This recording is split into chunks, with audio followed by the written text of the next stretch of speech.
trying to figure this out. There we go. Yeah, I need to say cheer crowd. Not that it's a cheery moment, but yeah, welcome everybody to the GamezAttack podcast, episode 64. As I'm calling this episode, Xbox canceled. Because Xbox just got canceled, folks. Usually I try to make these podcasts upbeat and all that, but shit, so much tragedy in the entertainment world has happened over the week before July 4th, our nation's birthday, which I celebrated. That was a good day, you know. I went to work, came back from work, grilled up a bunch of dogs, ate a bunch of dogs, man. I ate a lot of dogs. Probably gonna eat some dogs today, or I'll try to eat some hamburgers today. But oh man, a lot of dogs. Didn't watch fireworks or anything. Just watched some movies like Star Trek.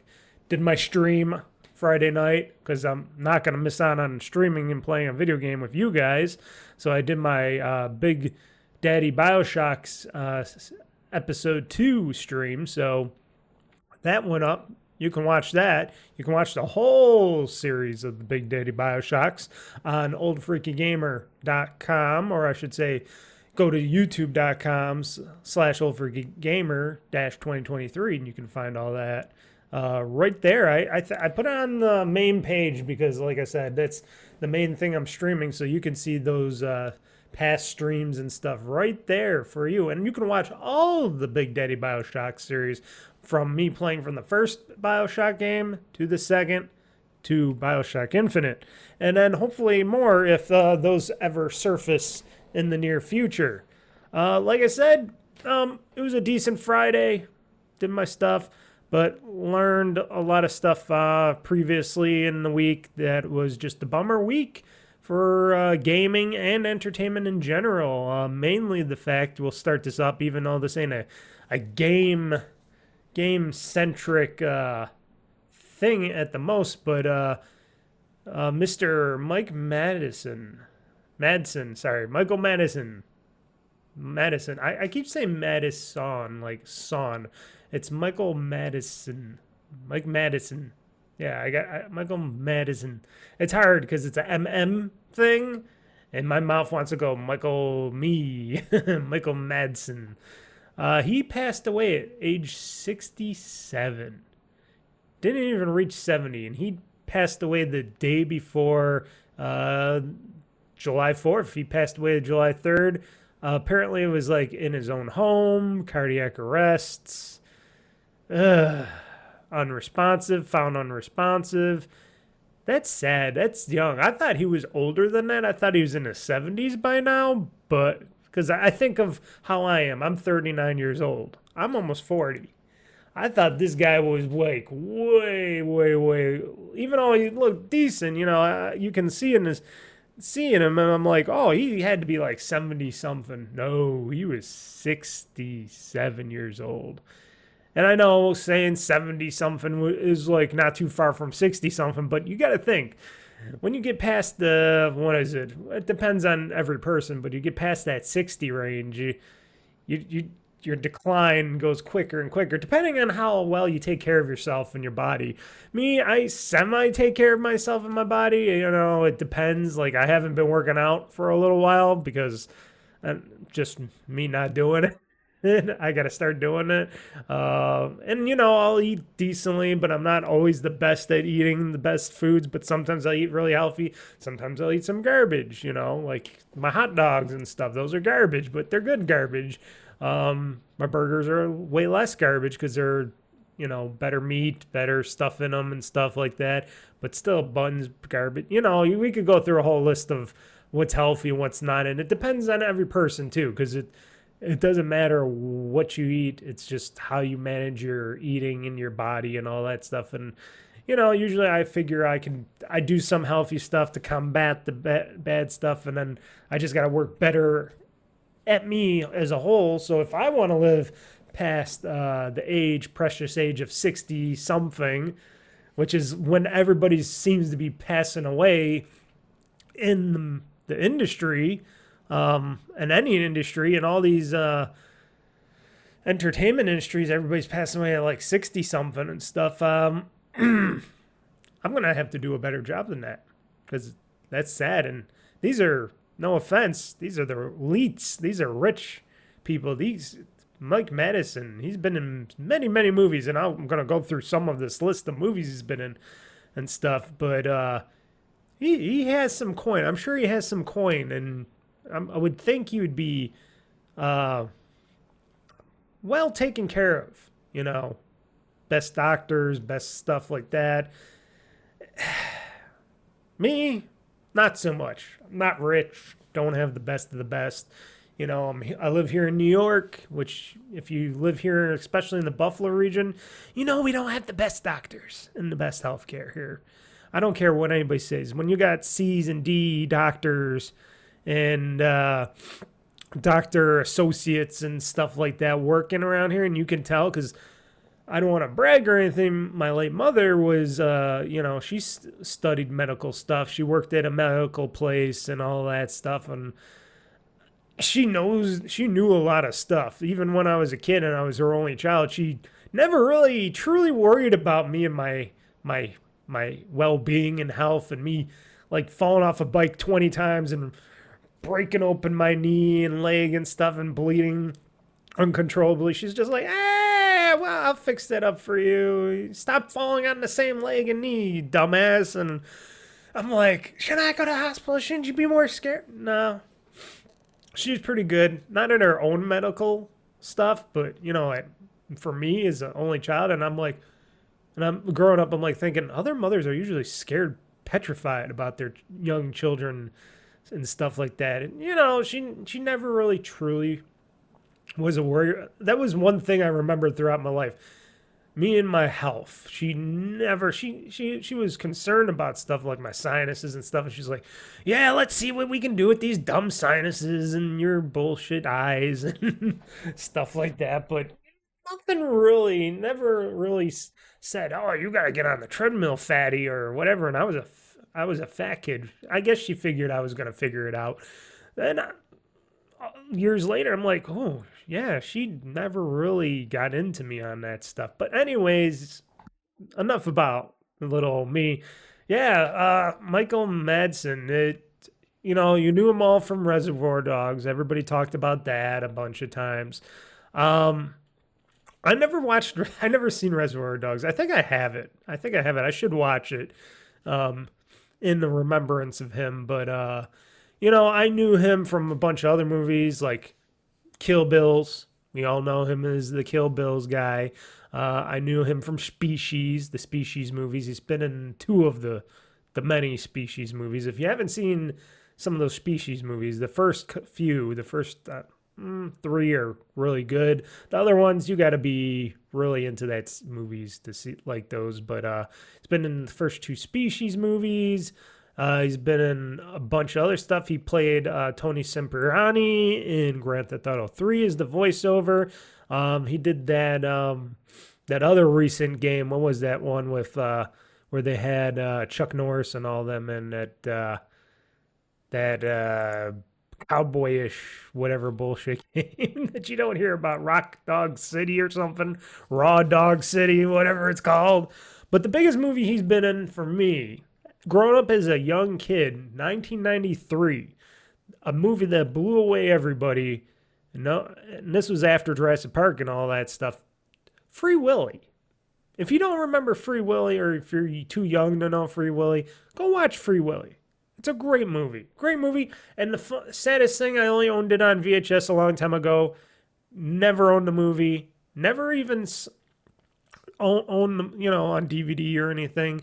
It came out on Blu-ray, but I must have missed it, the print of it, because for some fucking reason, Warner Brothers, because it is a Warner Brothers movie, or at least back at the time. I don't know if the rights got sold or whatever's going on, but Warner Brothers is all fucked up anyways, but I could never find the Blu-ray of Free Willy because I always wanted that movie because I'm like, it's a childhood movie. I loved the characters. I loved Willy. It's a good movie. And just recently, somebody was selling brand new copies of Free Willy on Blu-ray on Amazon, and hopefully these are the American copies and they don't try to give us bullshit ones because it didn't say in any of their description on what type of Free Willy movie it is.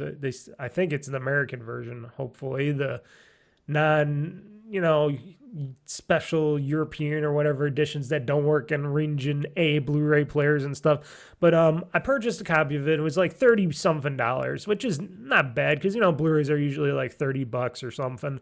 And it had with the tax and the shipping, it wasn't too bad. So I said to myself, you know what? After Mike Madison passed away, I gotta purchase Free Will. I gotta find it. First, I was gonna just rent it on Amazon Prime and maybe copy the movie or something with my specialty software to keep it or something. Because, like I said, and I always say this, and people are like, "Oh, you're gonna rip off a movie?" Well, first, I was gonna rent it and pay for it to rent it. Two, if they don't make it easy for you to buy or purchase a movie or music or any form of entertainment, it's not. I don't find it anybody's fault for wanting to circumvent or copy or pirate anything like that, because if the company isn't going to make it widely available and easy for somebody to purchase your content and entertainment, I say to that, hey, it's free. It's open and free for people to take, If it's available, like I said, I found a copy of Free Willy on Blu-ray, and I know people will probably say, well, why didn't you go to eBay? Well, yeah, I looked at eBay, but their prices were a bit higher. I think because of Mike Madison passing away, they knew the movie was worth more, and plus, because it's been out of print for so long, I'm sure they weren't, they knew about that, so that's why the prices were higher. I guess the people that were doing this on Amazon didn't know that, and supposedly it's new, fingers crossed. So I'll be getting a copy of that sooner than later, and I cannot wait to see that. And plus, God damn it, it had a great Michael Jackson track on it.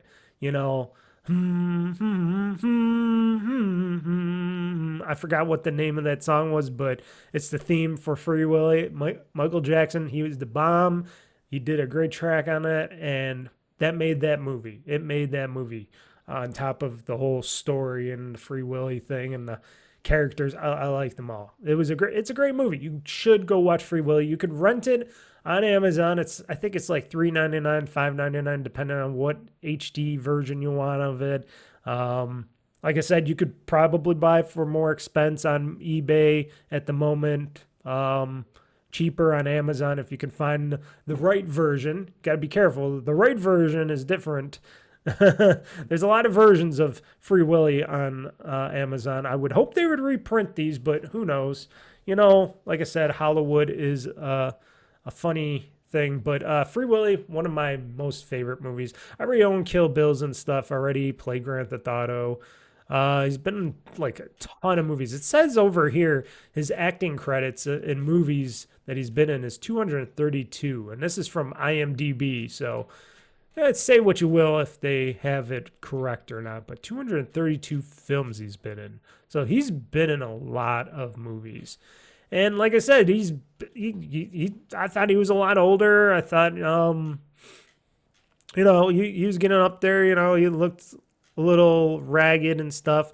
I don't think. Oh, he was in Die Another Day. That's right. He was also in 007 Die Another Day. I did not know that.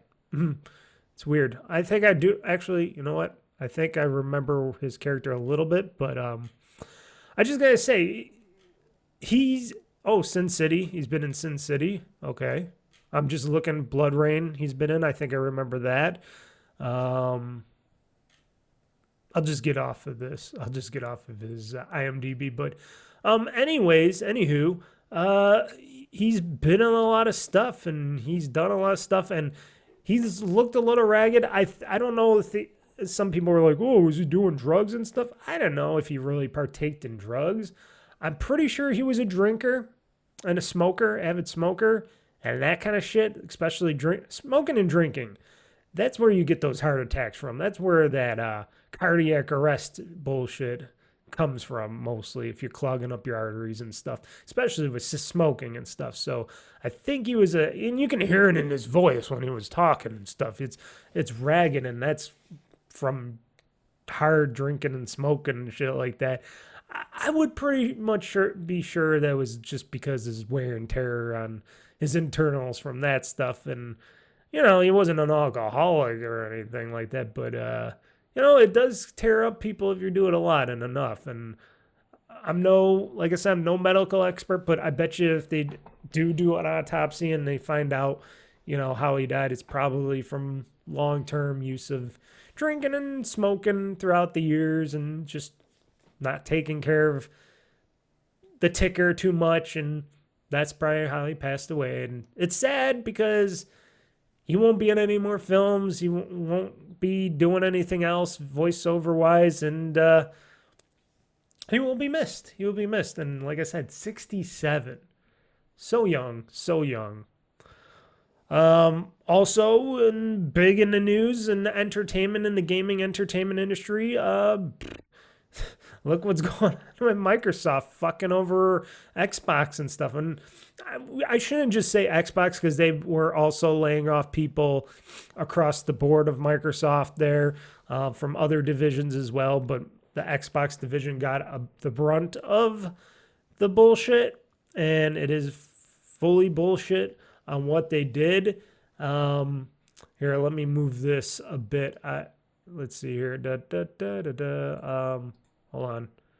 Okay, I'm trying to move some stuff over so I can keep this with this thing here. Okay.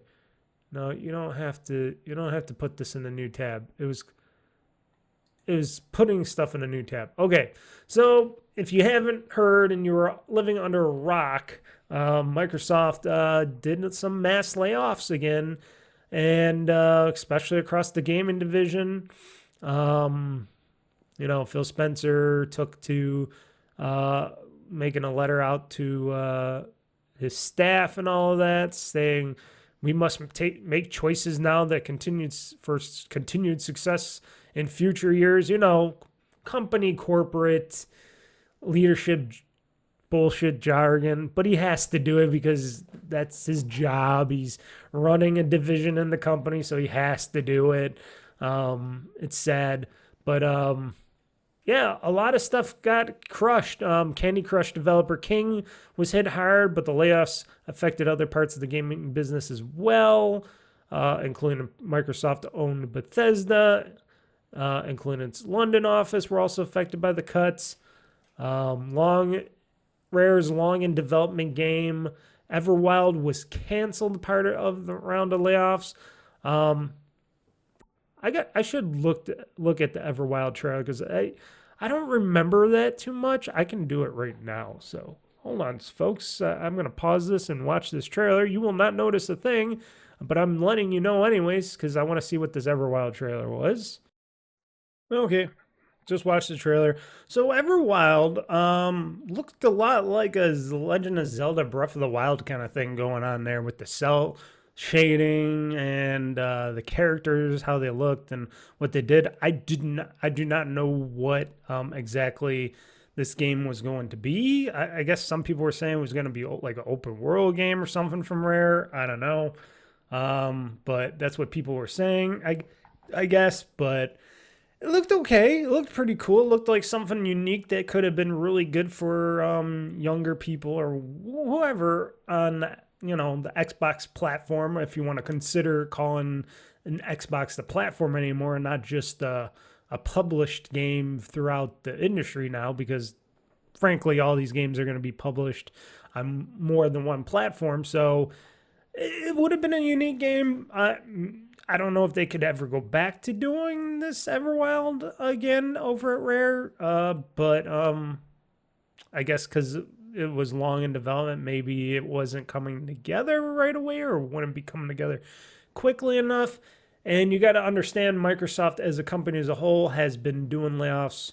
And before any of these huge layoffs that we're noticing now, but they cut a lot of people. They fire a lot of people on a regular basis over there. That's been the subpar of the company for generations, even before Nadella has ever taken reins of the company. This is where Ballmer and Bill Gates, because they figure, well, if you're not producing, they're not you know, keeping, up at a certain level at the company. I know what people say, well, they don't do that kind of layoffs anymore on performance layoffs. Well, they kind of are if you're thinking about this.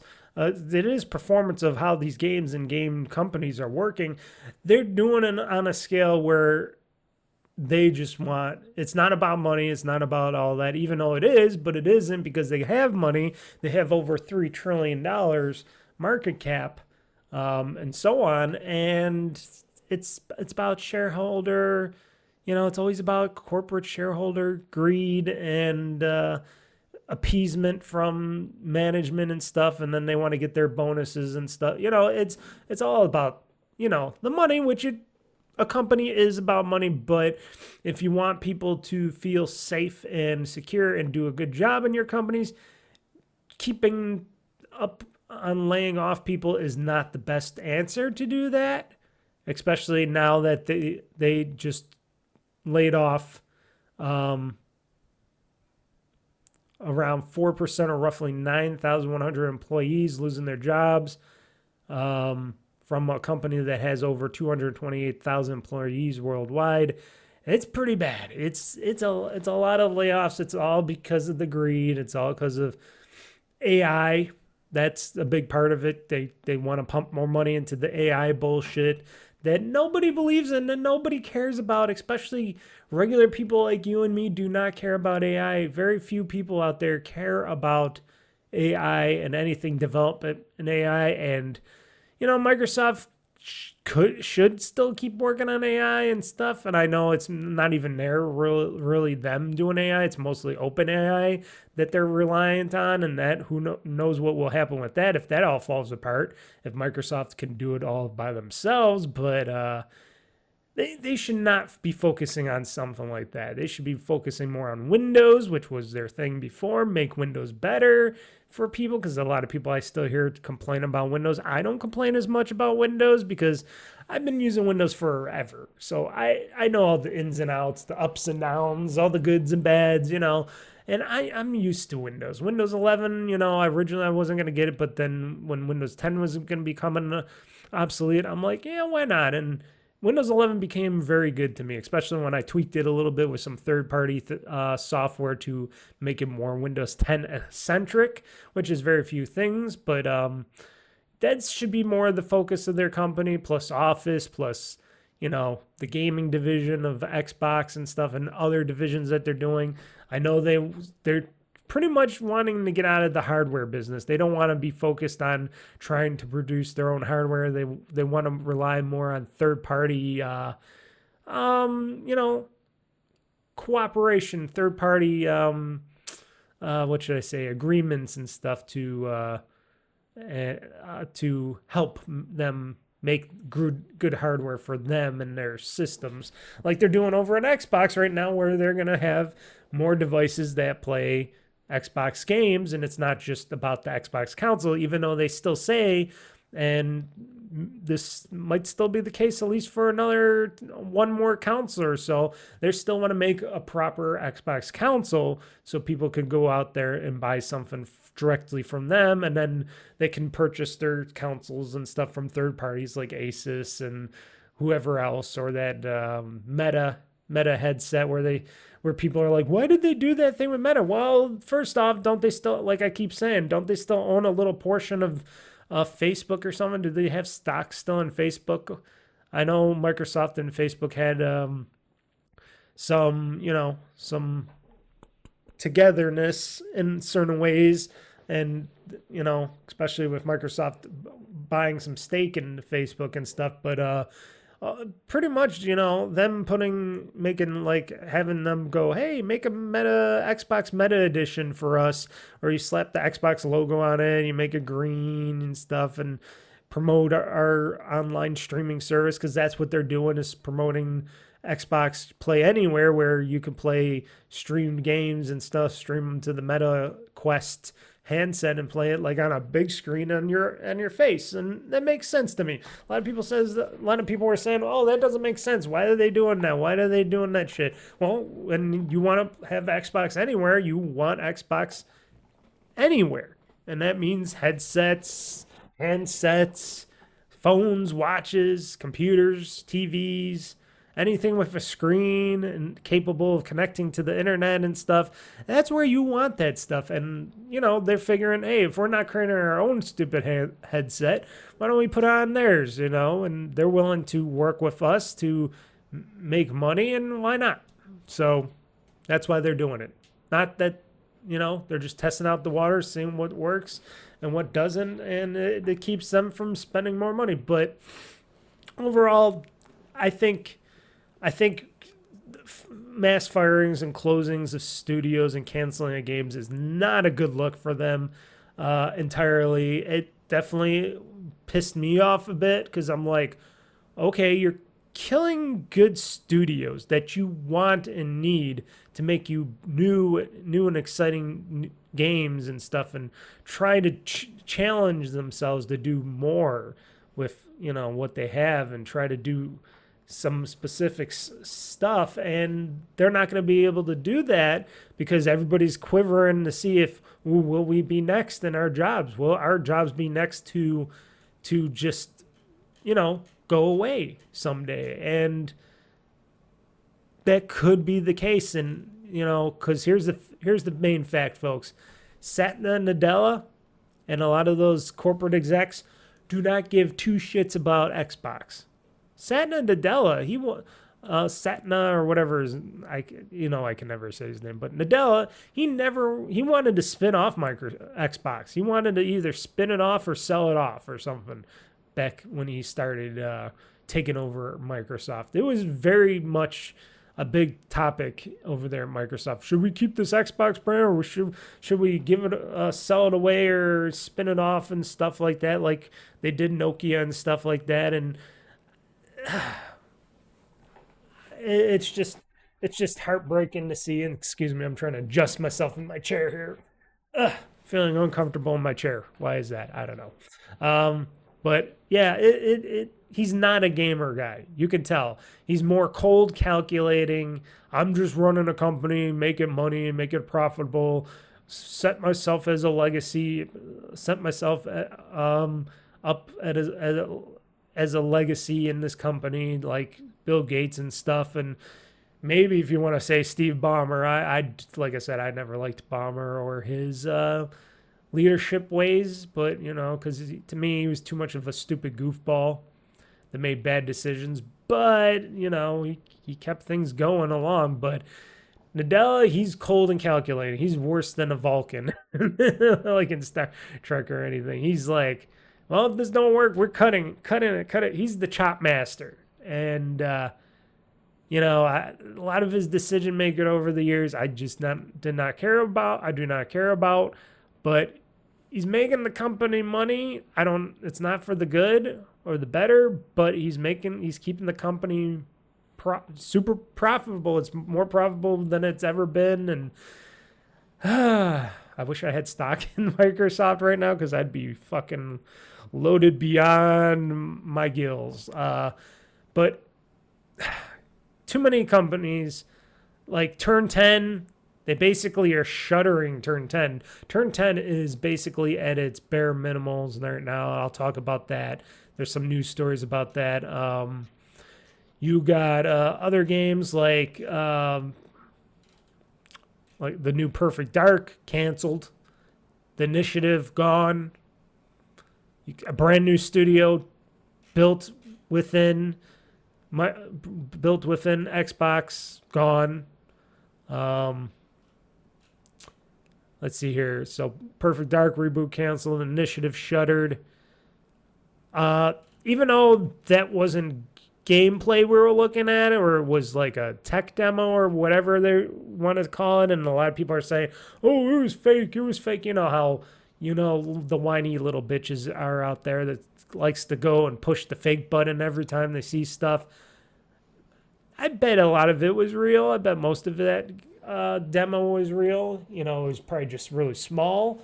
I did hear that the studio doing Perfect Dark, the Initiative, was having some major troubles at the studio, that the game was taking way too long and was costing a lot of money to make. And as hard as it is for me to say, if it's that, if they're not getting the job done and they're really so it says 7 years that followed. So the sole purpose of rebooting Perfect Dark in the 7 years that followed, the team never released a game.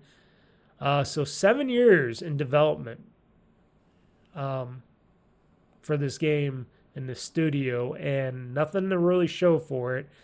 And who knows how far along this game was in, if it was in anything, because a lot of people said, oh, it still had a ways to go to even get to be playable or whatever. I could probably understand them canceling the game. I don't know about shuttering the studio, unless if all the people in that studio were very incompetent, if all the developer teams and stuff in there were very incompetent and stuff, then maybe I can understand why they just said, oh, we're just going to shutter the studio. Otherwise, I would have said maybe they should have tried them to do some smaller stuff.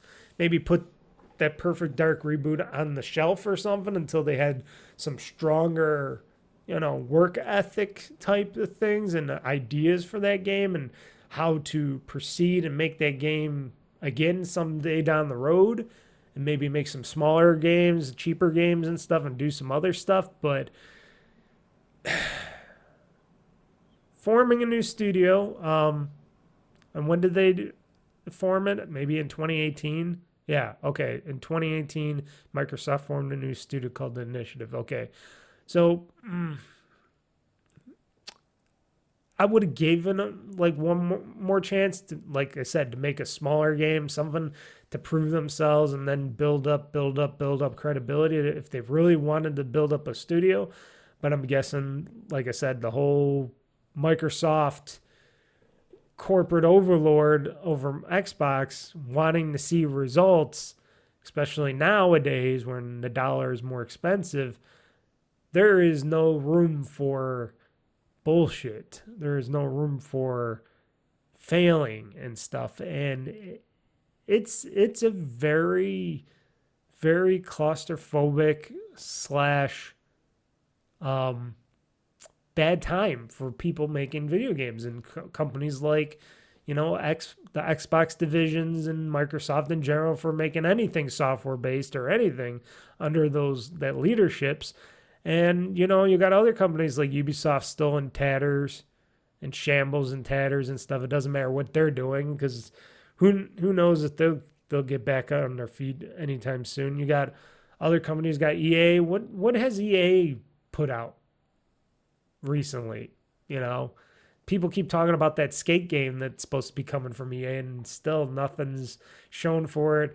Bunch of other studios. You got that what do you call it? What were they called? Embracer Group. They were once called. What happened to those companies making games? You got Square Enix is always being like, ooh, we're not doing so hot. A lot of gaming companies not doing so hot. Warner Brothers, I should definitely say more. WB Games definitely restructured again and focusing on main franchises that we're going to just keep pumping out until they're dry. But a lot of gaming industry not too healthy. Gaming industry not too healthy. And I talked about this before, about how little games, little studios, little games, indie games, stuff like that are taking shape and taking main stages because these bigger companies are spending way too much money and too much time on a lot of bullshit and not working within boundaries and stuff, and just say, oh, we got to make this the biggest, the most technical, graphical game out there. We got to do all this. It's got to be perfect. And then they just stumble and fail and fall, and then they just go under because of stupidity and ideas and stuff that will never work.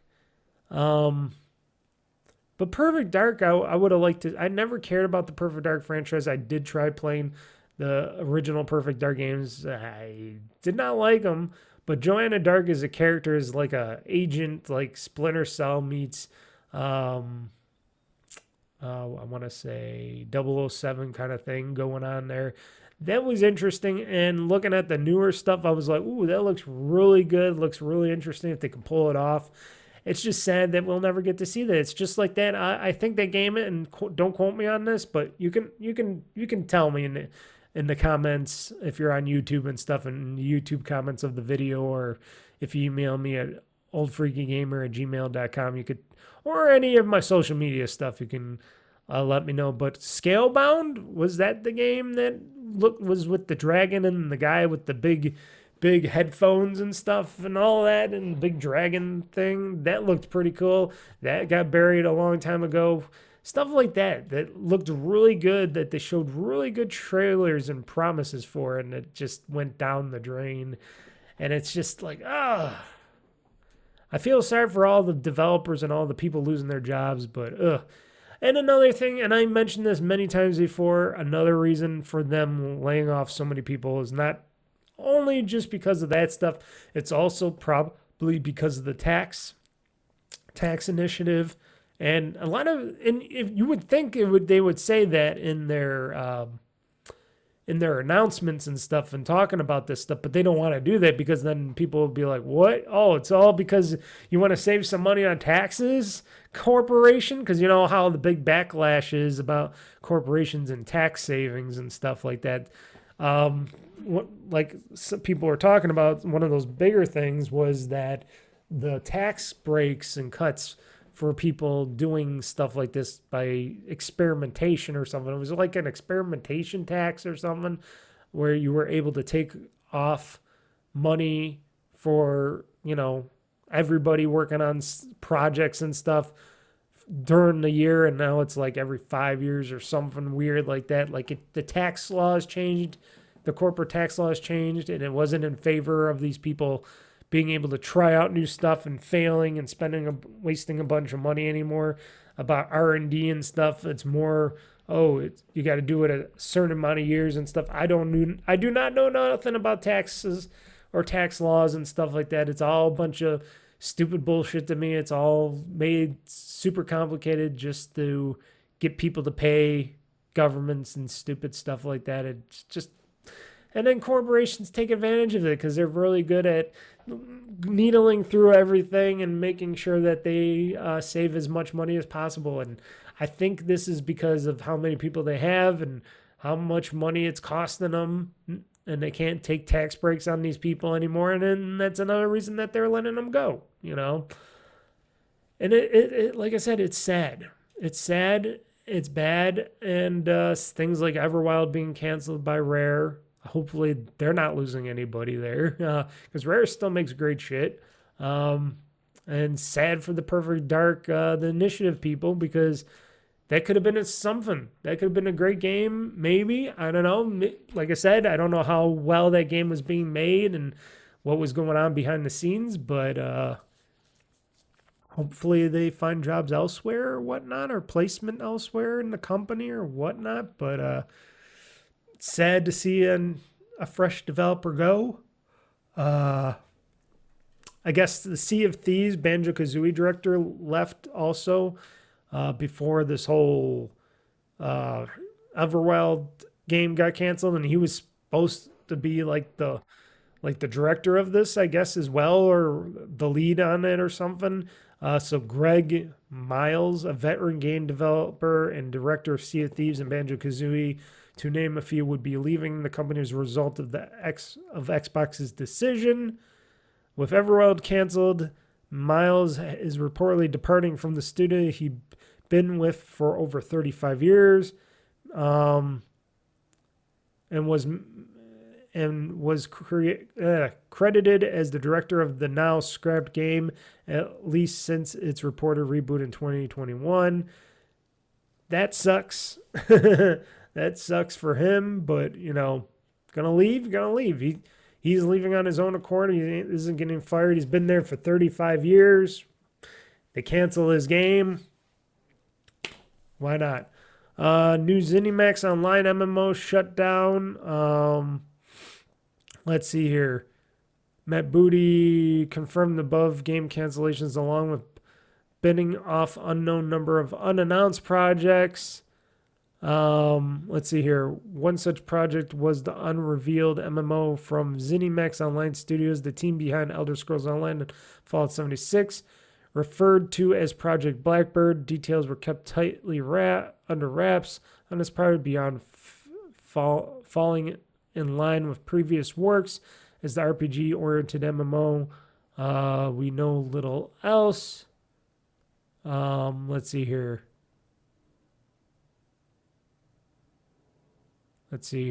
So basically an online MMO got shut down. Not that we knew anything about it. ZeniMax studio head Matt Fear announced his departure from the studio. Warcraft Rumble on last legs. So I guess there was a Warcraft Arclight Rumble.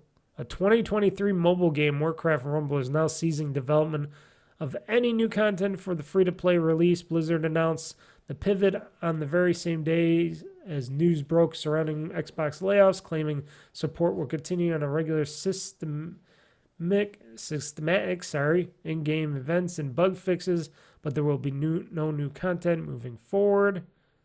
Aftermath soon reported that while some impacted staff will be able to transition to other roles under the Blizzard umbrella, others are being let go altogether. They claim the shift could impact up to 100 employees. Here,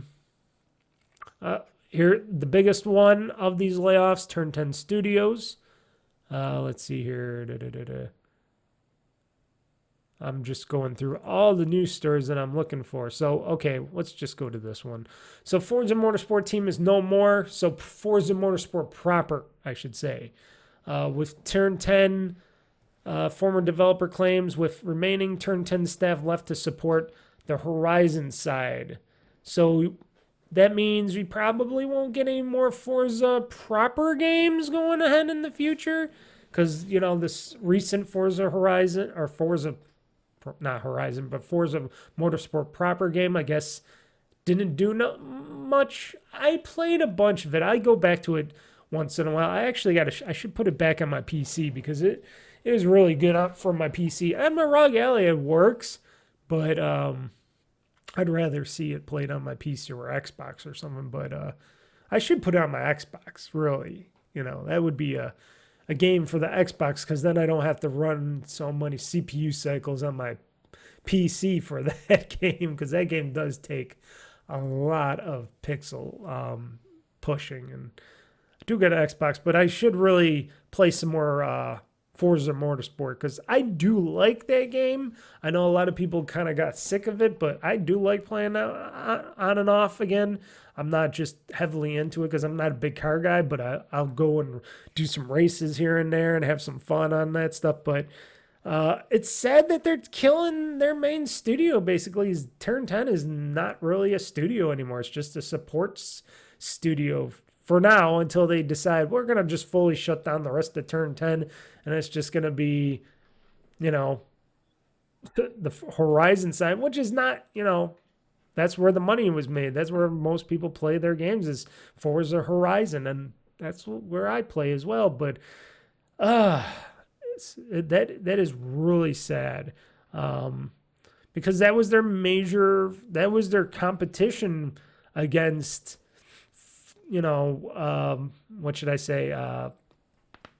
Sony's. I'm trying to think of the name of it. What's that game name that their racing side?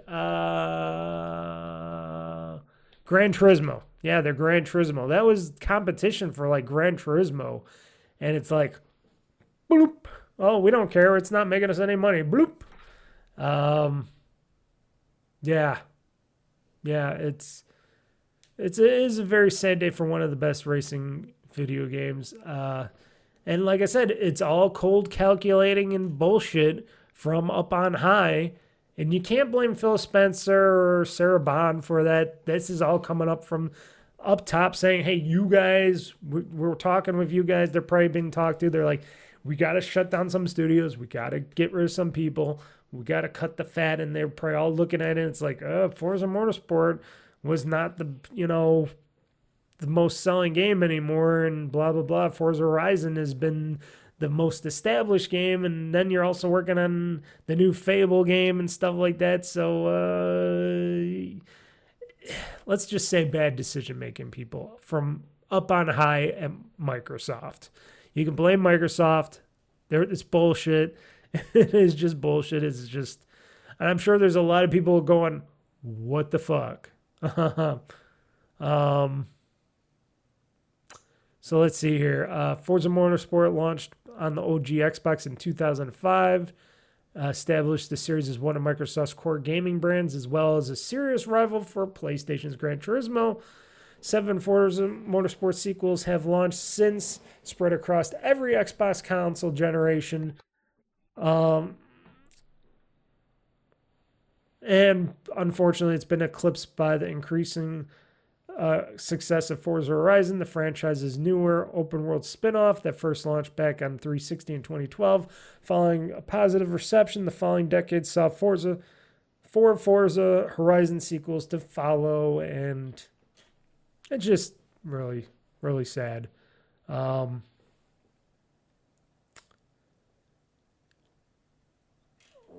And I think what they were also talking that Xbox boss Phil Spencer recently confirmed that the next Forza title would arrive in 2026. So basically, this would be a new Forza Horizon game, I guess, going forward, especially now, unless if they do decide to do maybe some Forza Motorsport there. I don't know. We'll see. But people, I guess it was mixed reviews on the recent Forza Motorsport reboot, and no one is left working on it. The legacy will stay. So Russell, this guy Russell of Turn 10 fame, concluded that there's currently nobody working on Forza Motorsport anymore. They're not doing anything at Turn 10 with that anymore. And the legacy will stay even if the future of the game is no more. So sad. So sad. It's just because, gamers are fickle, not more fickle than ever now. And games like this just, when you get an open world Forza Horizon game, when the cars look just as good as Forza Motorsport's cars, and people just don't want to tinker with that shit anymore, which, you know what, I never really, even when I play Forza Motorsport, I never tinker with the cars at all and all that. We just want to race them. In Forza Horizon, you can just race them, go across all the lands and stuff, do crazy stunts and tricks and crashing and racing. That's where it's at. That's where it's been at, and that's where they go. That's where it's all gone to, and it's sad to say, but that's where everything's been heading. So bunch of layoffs there and there and there, and then Turn 10 basically shut. A shell of its former self. The initiative shuttered. Bunch of people laid off. Bunch of people left on their own accord. Still wondering, Bethesda's side, there was a bunch of people let go. They insist there was a lot of management being let go as well, which, if you don't need as much management, I can understand them being gone. And then you got the rest of Microsoft that I'm sure there's a lot of people in all divisions being looked at and let go. And if they keep doing this, they're not going to have anybody left. And like I said, in the Xbox division, because we're just going to focus on Xbox division right now, all those other studios, including especially Tim Schafer's studio, they've been on notice, but they're really on notice now. And they got to be all fucking shitting themselves like crazy. And being scared shitless right now, saying, ooh, Could our studio be next? Could we be done next? Because our games are taking a little bit longer. We're not producing much of anything right now. Could we be next? Because all these corporations want is quick and easy turnover for major profit. And in the gaming world, in the gaming division, making games isn't a quick turnaround or easy profit every time you make games. It's I'm trying to express some other words here besides my frustration over the most recent years of Microsoft and proper and Xbox division. And it's like, why do you guys even care? Why don't you just shut down all of Xbox while you're at it? Why don't they just shut it all down? Why don't they just sell it off piece by piece? If they're really not going to focus on trying to make things better within the Xbox division, it's companies don't want to try to make things better anymore. They just want things easy, quick turnaround, and then bye-bye. You know, either quick turnaround, make some money, or quick bye-bye, you're out the door. And that's not how you run companies. That's not a good way. It only lasts so long until nobody wants to work for you anymore. And then when it comes to that point where you can't, it's harder for you to hire new people, and all the other people are retiring or leaving because they're sick of the bullshit, where's that going to leave you? Where's that going to leave anybody? You know, these companies got to be careful because most of their workforce is going to be gone, and then they're not going to return because they don't want to return to an unsecure business that they could potentially be fired again anytime, anywhere, over and over again, and not make any difference, you know? And it's sad. It's sad because these should be jobs where it's like, oh, you're permanent because don't worry, we got this game done. We're going to be working on some DLC and some other stuff. And then there's another game project around the corner. So you're going to be keep on working long hours, all this stuff. And now it's like, well, we don't have the budget for this or that because Microsoft doesn't want to give us the extra money for this, this. Bad precedent across all of Xbox's studios. And like I said, it can happen probably to anything. If it's happening to Turn 10, which who would have thought Turn 10 would be basically on any chopping block, because they make the car games. They make the car proper games. They probably can make other stuff as well. Who would have thought one game would spell their demise? One game spelled their demise within the company, pretty much. That means they're looking at zero risk and zero trying anything out. Because if you try out one game and it doesn't work out for you, then you're done. You're gone. Your people are gone. This has happened before many times within the company.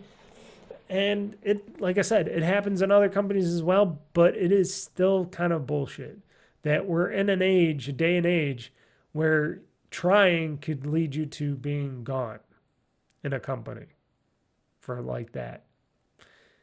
I hope a lot of these people, a lot of these game makers and stuff, I know they're probably scared shitless and stuff about even more potential layoffs because, you know, Microsoft, this isn't going to be over. They'll probably do more after this or whatever, because who knows, for whatever sake. But I wonder if a lot of these people are typing up their resumes or trying to work on something on the side, maybe make their own little games and side businesses and stuff, which could probably work, and, you know, say, hey, Microsoft, we're done with you, and then never come back. That could be something. That would be something if Microsoft lost like a big chunk of their employee base, and then that would just ruin everything for them. And a lot of people say, well, you can blame the AI initiative. yes, that is a big problem within inside Microsoft. They're too focused on the AI initiative bullshit, trying to put AI in every fucking little thing and trying to shove it down all of our throats. You know, that Copilot thing. I had that on my PC and stuff. I kind of just deleted it. I turned it off and deleted it. I'm like, okay, I get it. I'll use it in Bing because I got the Bing Copilot and that's pretty cool, but don't really care about having it running in the background on my PC, taking up CPU cycles and stuff for no reason, because I could just use it in your Bing website and stuff, or page or website. I don't need to use it in my own. But my heart and my frustration goes out to all that has been affected by these recent layoffs in Microsoft, and not just the Xbox division solely, but across the board for all the people that were actually useful, you know, programmers, developers and stuff. Management, not so much, unless if you were really, really good and you were really, really useful. Otherwise, I could say bye-bye management. Too much management. Other rumors on that were that, and I was thinking this too, because I'm thinking, well, if this Xbox division is still not profitable enough and still not doing well enough, I'm like, is this going to be the time where Phil Spencer gets ousted out of Xbox as the CEO of the Xbox division? Would he be the one? Would it be game over for Phil Spencer? And surprisingly, at least for now, it isn't. And so also surprising, Microsoft, and take it or leave it as you will. A lot of people have been saying weird things like, oh, there's, different things. But Microsoft has insisted that Xbox boss Phil Spencer isn't retiring anytime soon, amidst rumors of the executive's future at the company following the mass layoffs.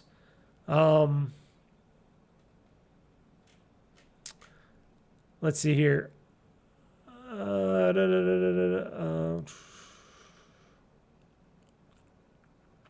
Let's see here. So, however, Microsoft issued a statement to press that suggests Spencer will remain in his role for some time to come. Speaking with, I guess, The Verge, Carrie Perez, head of Xbox Communications, stated Phil is not retiring anytime soon. Does that mean they just want to keep him there? Which is interesting because usually bosses, especially bosses like Phil Spencer, would be definitely ousted at that time. And I'm going to take a drink of water. I'm not going to pause, but I'm going to take a drink of water because my throat is really scratching up. Excuse me. Oh, man. I hope you can hear the water going because that'd be really cool. Very dry in my throat. Very dry. Been really dry lately, especially in the house because got the air conditioning running really full, a little chilly in here. And got the dehumidifying going on downstairs, which takes a lot of the water out of the air, a lot of the moisture out of there, how air conditioning works. So been a little dry. When it gets a little dry and I'm trying to do a lot of talking, not really good for the throat, you know what I mean? But yeah, I know a lot of people say what they will about Phil Spencer. I like him. I think he's a great figurehead for Xbox. As CEO of Xbox, who knows? He came up from the Halo and Xbox era when Xbox was first starting. He was a scruff McGruff coder and stuff like that back in the time, and he was never a corporate businessman or anything. But then he rose up, especially after a certain somebody else got ousted of the company or left ousted. I don't know if whoever. Don Matrick, let's just say, got gone, and then Phil took the reins, and he's a great guy. I like his personality. I like when he actually speaks. Now he's more like on the last time when he was doing his speech on the showcase at the end of the day. he kind of felt more robotic. He felt like, well, he looked like he lost a lot of weight. I don't know if that's because of stress or whatnot, but it looked like he lost a lot of weight, which good thing because he was a little chunky monkey throughout the time he was there. So I was kind of worried that he was a little too chunky monkey, but he lost a bunch of weight and, he kind of looked like he was not like, oh, fuck, this might be my last time talking on one of these pref briefings and stuff. But if Microsoft itself is saying, hey, we're just keeping Phil Spencer, he's still the leader of the reins, and we're not giving it to Sarah Bond, because obviously everybody's saying Sarah Bond, president of Xbox, is next up to take the reins of the Xbox in general. And what you like about her, I don't know. I got mixed feelings about her. Like I said, she's cute. She's got a good smile and all that. Does she have any good directions and stuff? I heard there was some internal beefs between her and Spencer, throughout the day, back in the days and stuff, because of her, what she wants and likes and what he is. And I don't know. Is she hard to get along with? I don't know. But she will be next up, I would guess, as a lot of people have said. But according to Microsoft, he ain't leaving anytime soon. And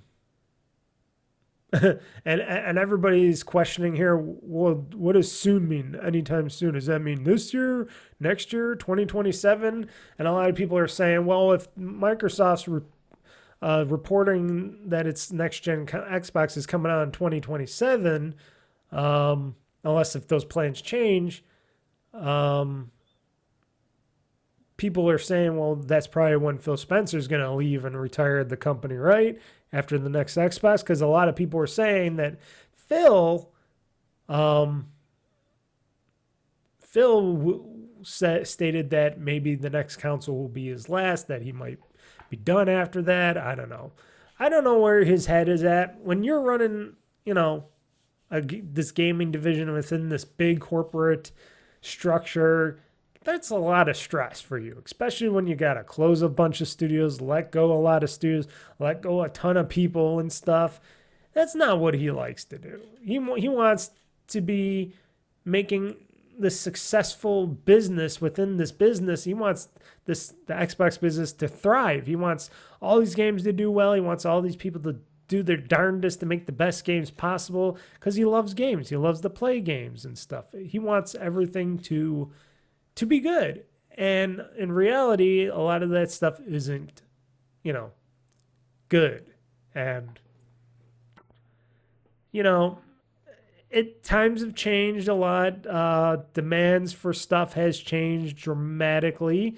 People are wanting and demanding more stuff from their games and stuff. And they, of course, studios and companies and corporations out there want more money out of these games, which everybody's like, oh, is this game going to be $80? Is this game going to be $80? Or you got Microsoft now with all their first party games going to $80, which is going to make it even harder for them to sell this content, unless if you're going to get Game Pass like me and you got Game Pass Ultimate, which thank God they didn't try to shutter Game Pass or anything, because if Game Pass goes, folks, and this is just me saying this, if they ever gave up on Game Pass, I'd pretty much probably give up on Xbox altogether, on Microsoft.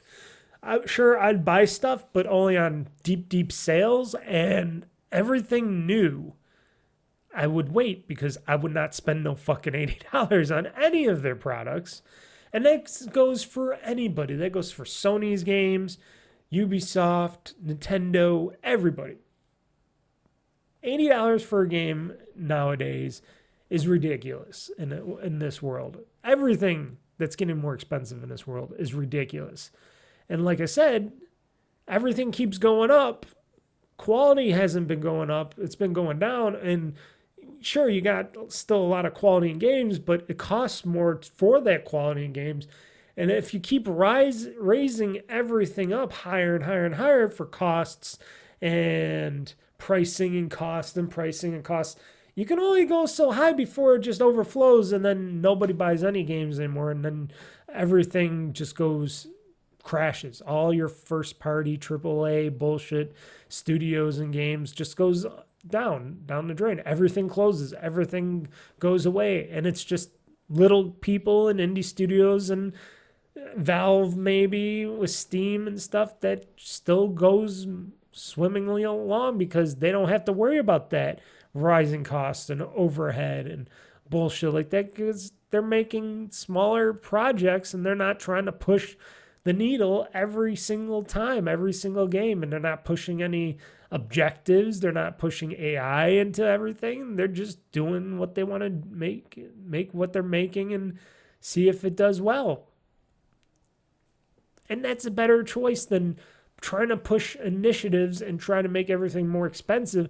And that's going on throughout the whole world. When everything becomes way too much expensive, then we got to pay people more and stuff. And it's a double-edged sword for me because it's like, oh, I like getting paid more in my job, in my business. But also I understand that maybe I shouldn't be making that much money at this business that I'm at because I work in the restaurant industry. So I'm like, well, if I'm making this much money compared to these people, what makes that so much different? It's like, maybe I'm making too much money. Yes, maybe a lot of other people out there making too much money.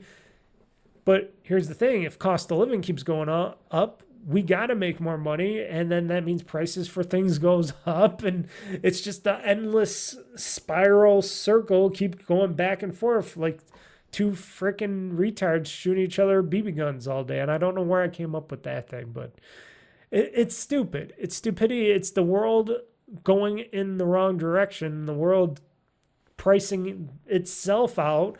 And then they wonder why people aren't having as many children, is why people aren't buying houses, why people aren't surviving or thriving out there, why population's going down and this and that, and why quality of work isn't going on, why our kids are being lazier than ever. It's all going up against us. And people say, oh, well, we got we got wars going on and all this stuff. You know what? I'm not worried about fucking wars. I'm not worried about the fucking Middle East and their bullshit. I'm not worried about China and their Taiwan bullshit. I'm not worried about Russia and stuff and their bullshit, or North Korea and all their stupid bullshit. I'm not worried about World War III and all that stuff. You know why? Because I'm more worried about how everybody around the world is destroying themselves within. And nobody understands that. No country, no government, no crazy people, no mafias. Nobody understands that we're just killing ourselves within, because once we make things too expensive and we do all the other stuff, and the world can't sustain itself. The pricing just goes through the roof. You can't sustain that. Everything crashes. Everything falls. Everything's done. That's my belief. Everything's done. And there's no safety net. No government can have that safety net to help each and every individual, especially if they don't want to help themselves. And the point and this big thing about how laziness within our world, especially here in this country, in the United States, has gone up dramatically through our youth and everything. I see it every day at my job, where you got kids just sitting on their phones and laying back and stuff and not doing a damn fucking thing.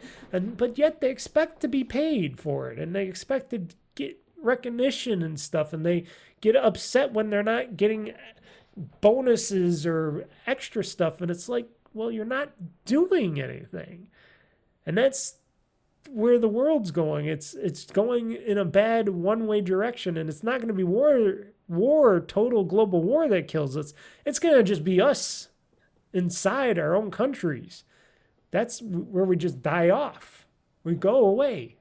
The plague goes away because it's just us as the plague going away, because we just outprice ourselves, and then there's going to be the very few people that are left, and they may survive, they may not, and it either all gets rebuilt from the ground up again, or it just goes away eventually, and then we go away, and then some other creatures come as our replacements down the road. I don't know. That's how I feel. I'm not, like I said, I'm not worried about global destruction with wars and nuclear warheads and this and that.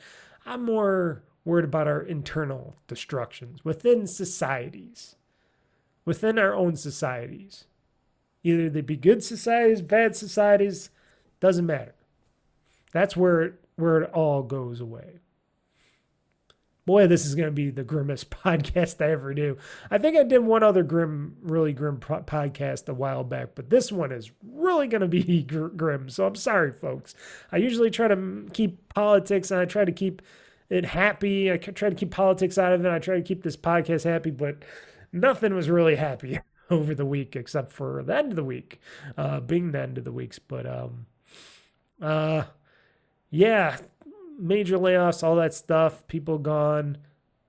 We'll just wait and see what happens next. And it's like, what do you expect if you're not going to try to keep costs down and try to keep like your games look better and try to keep them cheaper?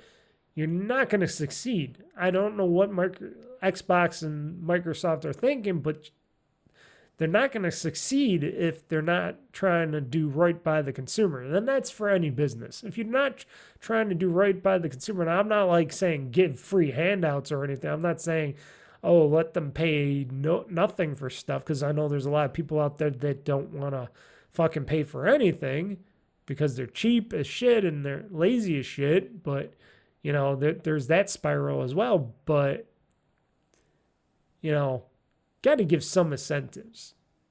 And I told that to people in my job as well. If we're not making as much money as we used to or whatever, and people aren't coming to our restaurants and stuff, that's because you're not giving people enough initiatives to want to come to shop at our place, to eat at our place. And it's, if you want the people, you got to entice the people. You got to trick them to come in. You got to give them that little extra, here you go, bring it in, and then that's when the people and the money comes in. But if you're going to go, well, we got to do this, we got to stomp out this, we're going to make money off of this, or it's gone, and blah, blah, blah. If it's all a part of a stupid plan, the plan's going to fail.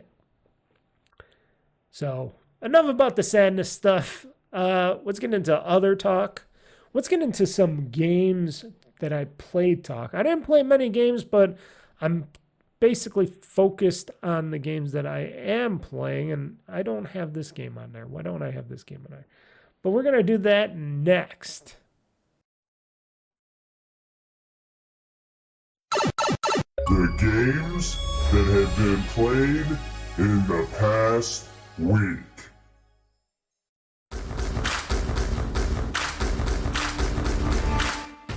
I just wanted to add a little bit of that.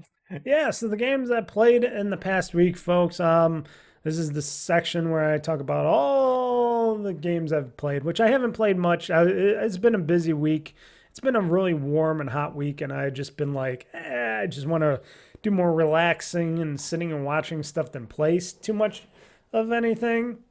You know, I didn't want to heat up the house with my PC and consoles all the time, and plus, I'm more of outdooring during the summertime. You know, summer is for outdooring stuff a lot of times. And sure, I might go out today if I got a chance. After I get some stuff done, I might go outside and play some games and stuff on my ROG Ally, because that's why it's great to have a portable gaming system, which is one of the good things that Asus and Xbox is going to be doing going forward, is that Xbox ROG Ally edition. Gaming handhelds, or should I say the ROG Xbox Ally. But yeah, played a few games, not too many. It's the same games that you probably heard me talk about last week. Was playing more Crime Scene Cleaner, and actually I got to change this because I'm not playing this game on my Series X anymore. I am playing this on my ROG Ally. Yes, I said to myself, and I think I said this back on the last podcast, that I said I was going to switch over from the Xbox version because I'm like, I want to try to play this on my ROG Ally and play it portably, because that's what I did with Power Wash Simulator, and I loved playing it on my ROG Ally. And I'm like, this game's got to definitely run on the ROG Ally, and it did, and I was having a lot of fun. So I've been cleaning stuff, cleaning up crime scenes that my boss has been creating, or his now daughter's been murdering up a lot of of crime scenes, and I've been cleaning them. And you probably like, that's fun in the game. I'm like, yeah, cleaning crime scenes can be fun because it's interesting in how they murder some people and stuff, and a lot of things happen and what you got to do, and some of the mechanics are weird and crazy and stuff. But crime scene cleaner, fun, great game. It's on Game Pass, as you know, because I would have bought it because it is on sale, but I think I'm going to beat it before it goes off sale and off Game Pass, whenever that is. I don't think it's going to go off Game Pass anytime soon, but I will be beating this game. I don't know how long it is. I did so many crime scenes, cleaned so many crime scenes and stuff already. It's like, I wonder how many more they're going to actually have in this game. I should look it up to see where I'm at, but it's good to find out stuff as well, little secrets and stuff. But playing it on my ROG Ally, it's really fun. On my ROG Ally, I should say Extreme, but I just call it ROG Ally. And it's one of those great games that is not a Microsoft Xbox. It's not made by Microsoft or anything, or Xbox, but it's one of those games that goes on Game Pass, and it's like, that's why I got Game Pass for, so I can play cool games like this when they come to fruition. Also, we'll move on from Crime Scene Cleaner, because like I said, it's like Power Wash Simulator, but you're cleaning crime scenes and stuff, and that's all you need to know about that. And then there's some, like I said, a stupid story that I don't really see any advancement of. Even though I'm reading all the texts and all the other stuff, I'm not seeing too much advancement of that.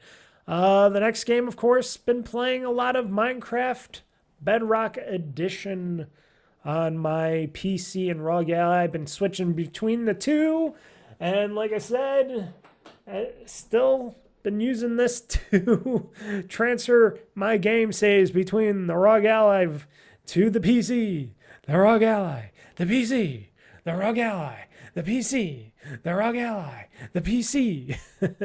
That's what I've been doing, folks. I've been switching up my game saves, importing, exporting, importing, exporting.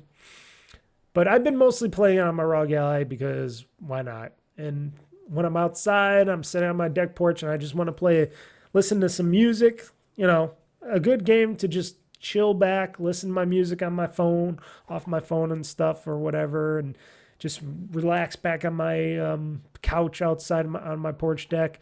I just got my ROG Ally. I'm just breaking blocks, breaking down mountains and stuff. Eventually, I'll start building stuff again in Minecraft, but just been breaking down the mountains as I come and having fun.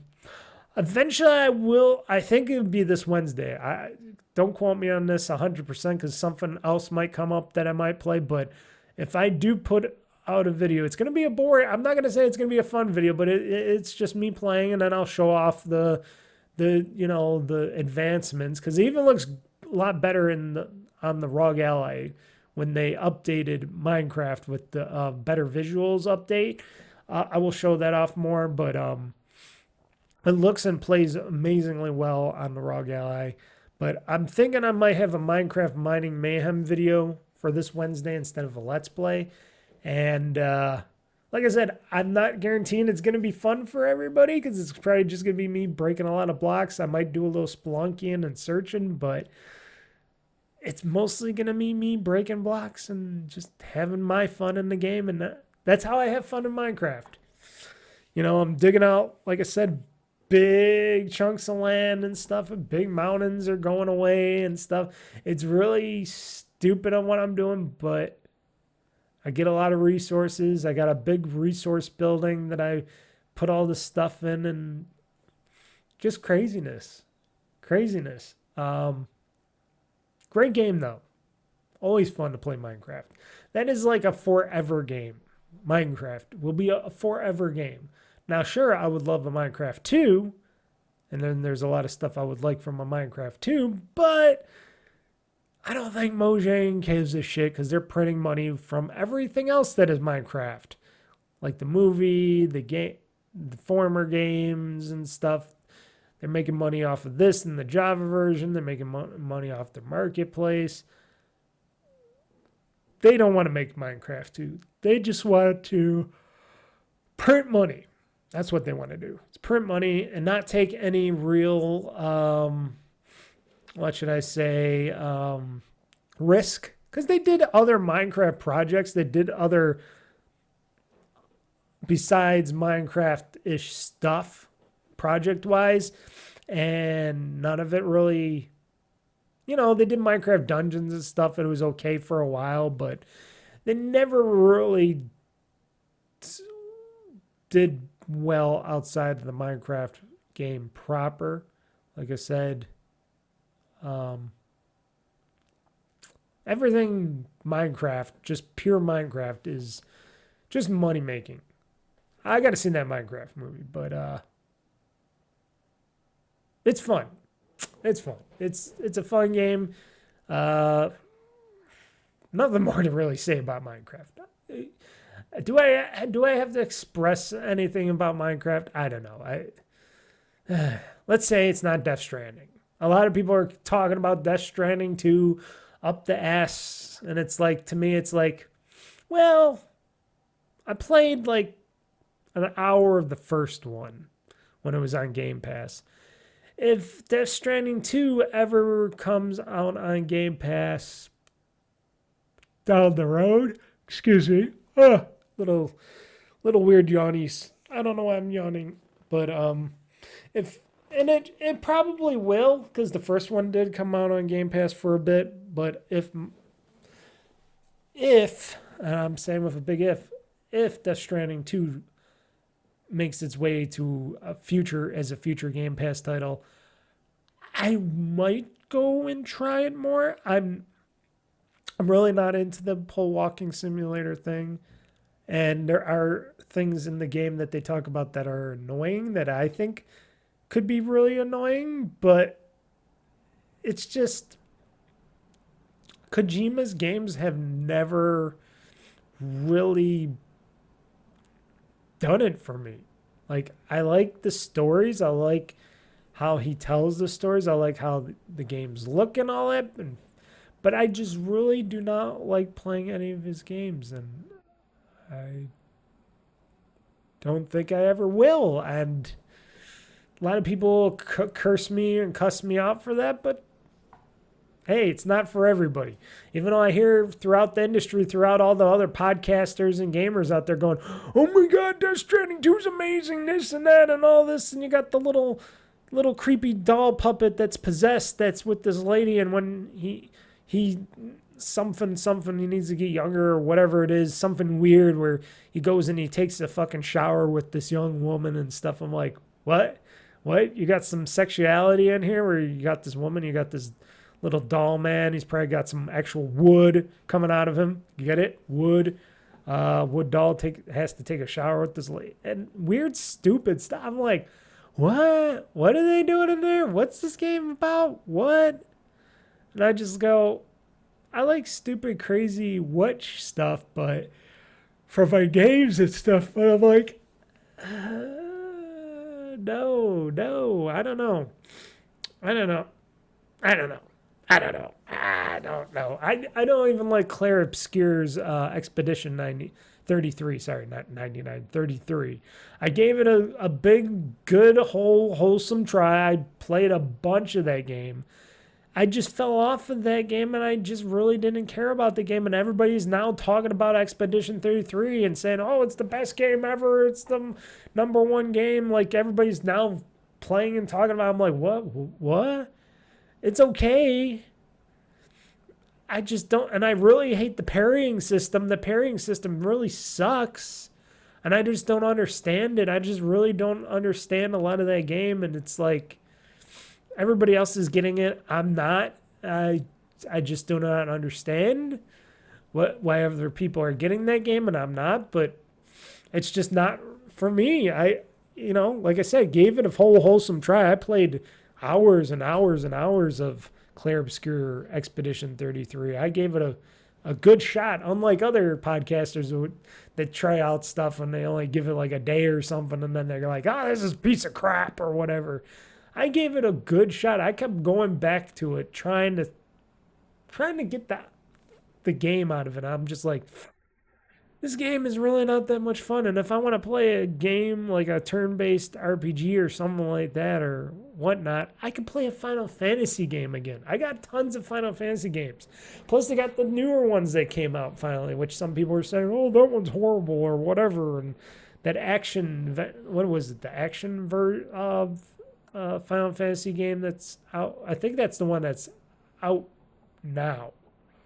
And then the other one's coming out sooner, or at least down the road. And I'm like, I don't care. I'll play that.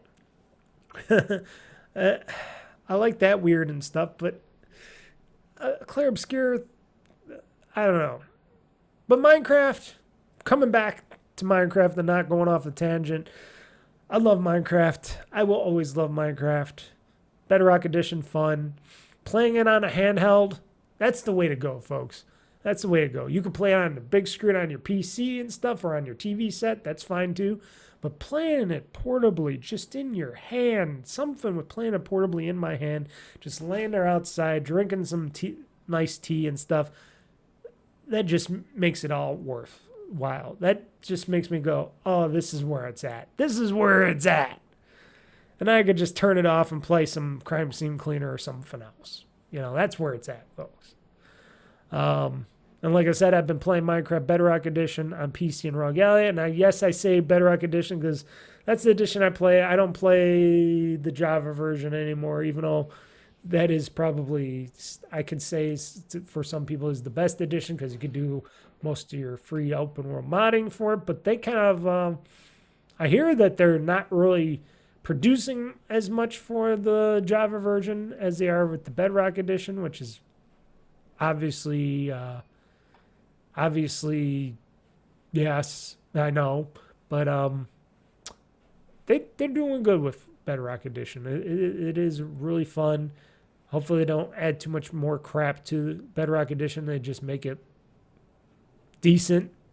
Like I said, this is why I say they should just make a Minecraft 2 already. Make it even better. I don't know. Maybe they just don't know how. Maybe they don't want to admit they just do not know how to make a brand new Minecraft game. And all they can try to do going forward is trying to update this Minecraft processes and game according to whatever they can do. So, like I said, be on the lookout for Wednesday for more Minecraft with Minecraft Mining Mayhem. Like I said, I'll try to make it somewhat fun, but a lot of you that are not into Minecraft might not want to watch that because it might be very boring because it's just going to be me playing the game and showing off some stuff, and that's how it is. And I'm in my world. I'm continuing my world. I love my world. Making it bigger and bigger all the time. It'll get better over the years if I keep on doing my Minecrafting. That's the thing. Like I said, in the future, I would love to get back on a server or something, or even if I have to join Realms, but I'd rather do a private server so I could get maybe more people on my playing Minecraft Bedrock Edition with me and make my world even bigger. But that's something that down the road. Right now, that server that I couldn't get Minecraft, this Minecraft server running on my little PC server box, it's running some other server software now, and it works flawlessly. And it's being detected by, the computer is being detected by, with the other software is being detected by everything. And it's weird because I'm like, this other server software works perfectly with this little box and everything's being detected, but the Minecraft server seems to not work and not show up on any devices. I don't know. Weird technology. Been playing some Monopoly again. Anybody? Monopoly 2024 edition from Ubisoft. Fun. I like to play some Monopoly once in a while, and I've been getting back into a game with the CPU and stuff and having some fun with that. because nobody's playing online with that, I guess, right now, because I've been looking for online players and nobody's playing Monopoly 2024 edition online. I've been playing that on the Series X. It's always fun to play some Monopoly. I got to get back into playing, and I do have it on my ROG Ally, and that's where I play it, but I got to get back into Fortune Street. Got to play another round of Fortune Street again. Maybe if I got some gall in me tonight, maybe I'll play some Fortune Street today. I don't know. That seems like something that would be fun to play. But been playing back into Monopoly, back into having fun, going around boards, doing that board game. I always like a good game on Monopoly. It is fun for everybody. It doesn't matter if you play alone against AI or if you play with real people. Monopoly can be the shit. And it is. And I've been playing on the Series X. See, nice and easy games that I've been playing. Now for the final game on my list that I've been playing, if you didn't know already, Bioshock Infinite on the Big Daddy Bioshock series, as I've been streaming each and every Friday night, which has been 2 nights so far. I just posted up over the weekend the second chapter in my playthrough of Bioshock Infinite. Streamed it on Friday the 4th during fireworks sessions and stuff. That's been pretty cool. I even did some little firework-esque backgrounds and stuff for the show, which I hope you guys liked because that was fun. And that's a good game, even though the save states sucks ass. Because I was missing like almost 30 plus minutes of gameplay when I started up again. And then hopefully this time I should only be missing like 9 minutes of gameplay, it said, at the end of this run. And I'm like, what the fuck, Bioshock Infinite? You guys really had bad save states in Bioshock Infinite. And I can understand why people were getting frustrated with the game, but hey, it's still fun. I played through it once before. I'm definitely playing through this one. And each and every Friday night at 8 p.m. Eastern Time, it's going to be the Big Daddy Bioshock series until I finish the game. So I guess we'll keep having fun. And it says it's the complete edition, so I wonder if it has that DLC with Elizabeth in it. I'll have to check. Probably when the game is done, that I could go check though, if it has the Elizabeth DLC, because then I'd play even more Bioshock Infinite after that, if that happens. But fun game, looks great for what it is. Even though a lot of the textures, you could tell they look all papery and stuff, like the flowers and stuff. But that's what they had to do to get that to run smoothly back in the day. You know, it's not like everything was 3D graphics like it is now. But they did a good job with a lot of the stuff, and the game is fun. And I love having my superpowers. Like, I'm using the shock jockey now, which is shocking people, and they're like, ah. I got the other one where it shoots out flame things and burns everybody, and you got all these other ones where you can possess people and make people float and stuff, or you got the crows that you can send the crows and stuff. My main weapons in Bioshock Infinite are definitely the machine gun, or the Tommy, not the Tommy gun, but the machine gun and handgun. But I do got a shotgun, and I will be using that more. For just because there's a lot more shotgun bullets, so it's been happening, been fun. Continuing on, folks. Right now, me, or I should say Booker and Miss Elizabeth are trying to get the hell out of Colombia there, and we're trying to get on an airship out of there. She thinks she wants to be going to Paris, but Booker's like, nah, I gotta take you back to New York City, back to my people that I owe money to and stuff, and they want you. I don't know what they want you for. I'm sure for some very bad, devious things, but they want her as payment to his debt. And she's like, no, you're taking me to Paris. I got the powers, bitch. Well, Booker also has some powers, but she can open up, dimensions with her tears and stuff, so she's got the power too. She can send Booker to fuck who knows. if she wanted to. But really fun game. Definitely a game that people should definitely be playing. If you ever played the Bioshock games, they're fun. If that new Bioshock game that's been teased and talked about for a while now, I cannot wait to see if Take 2K announces something about that, and maybe we'll see a fourth one, or it's a reboot or something. I don't know. Maybe they'll see the light of day. I don't know. But otherwise, we do got that Judas game coming out. That should be interesting. I'm interested in that Judas game. It looks pretty cool. It looks like a Bioshock game, but it's called Judas and it's something else.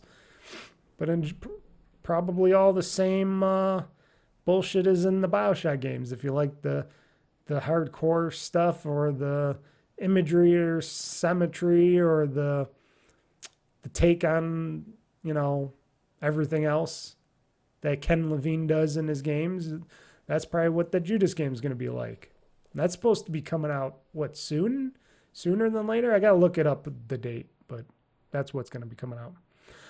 Also, I just purchased a game which should be here probably pretty soon, today. I'm not going to play it for a while, but I just got it. It was on a deal that Amazon had, which I found out online, that this deal where you get like a good chunk off the game from it's $70 down to like it was like $50.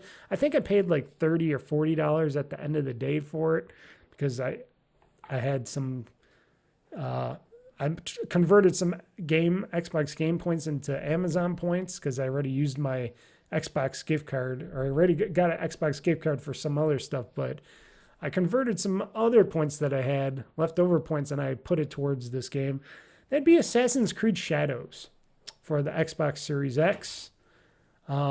Physical copy, because the digital version has not been going on sale yet. I'm sure, I'll get this today and it'll be like, oh, it's on sale now, or it'll be on sale shortly or something, and I'll be like, God damn it. But I bought it because it was on deep sale. It was like $50.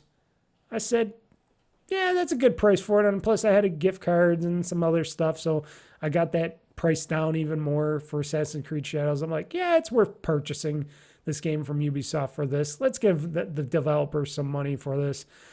And someday down the road, I will pop this game into my Xbox and I will play some Assassin's Creed Shadows. Or if I wait too long, this game might eventually pop up on a digital sales deal on Xbox or something, and then I'll end up buying it again just to have the digital copy of Assassin's Creed Shadows, so I can play it on my, whatever, on my Xbox Rogue Ally and PC and whatnot, because I'm stupid like that. But bought it. I don't know if the deal's still going. I can check. I got this open. What am I doing here? I got this open. Let me check Amazon right now. Amazon.com. Let's see here. Assassin's Creed Shadows. Here we go. It's still got it. Is it still on sale? It's still on sale for $49.99, folks. Still on sale. You could, if you're a Prime member, you could get free delivery as of tomorrow. Yeah, and digital editions are still $69.99, which is weird because usually this game gets really cheap. These Assassin's Creed games get cheap really fast, but this one didn't so far, which is surprising. And this is Assassin's Creed Shadows, the limited edition, Amazon exclusive edition. I don't know what is so exclusive. What do you get? Extra characters? Okay, let's see here. Only an Amazon limited edition kind of includes the base game and the Sekiro character pack. Okay. Is that the girl or is that the guy? Shinobi Assassin and Yusuke. Oh, Yusuke? Okay, whatever. Yeah, that's what you get. That's what's in the Amazon's limited exclusive edition. It's $49.99, 29% off. I really want to play this game. Really do. You might see me play some of this game on some Let's Plays or something. Or maybe I'll just do a whole series of me playing Assassin's Creed Shadows. Who knows? That could happen as well, folks. Anything's possible. Anything's possible here. So those were the games. Those were the only games that I played from the past week. Been fun with this stuff. Love playing these games. I still got to get back into that back catalog. I have not taken to it yet. I think after I get done with Bioshock Infinite and stuff and Crime Scene Cleaner and stuff, I will push myself very, very, very, very, very, very, very hard to play more of the Indiana Jones and everything else that I should be playing. But we'll see. It's not like those games are going anywhere. I'll be able to play them anytime, anywhere, so it's not a big deal. But I want to be able to get back into them knowing where I've been left off and, what's going on in the stories and stuff, because that's usually the good thing.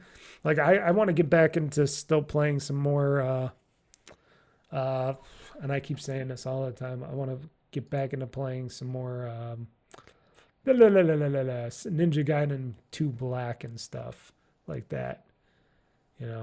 Stuff like that. It's just me. It's all me. It's all on me, folks. Too many games. This is why, I don't worry. I worry about the industry as of now for newer stuff, but I don't worry about games in general. I will always have plenty of games to play. Plenty of backlogs to play. Forever. Probably for the rest of my life or beyond. And yeah, it's just not that big of a deal. Why don't we get into some games news? Because we're getting late in the show, and we're going to bust through some games news here before we end the show today. So why don't we get into some Game Talk news, and that is next, because we got to end the show sooner than later, because, like I said, I'm not doing no 3 hours, but never know. Locked and loaded, ready for the fight. Game Talk News, gonna set the stage alight. Mr. Monster, holding back, dropping bombs on the gaming industry track. Hear the thunder, feel the roar. Game Talk News, gonna settle the score. From E3 to PAX, they got it all. The highs and lows, ready to brawl.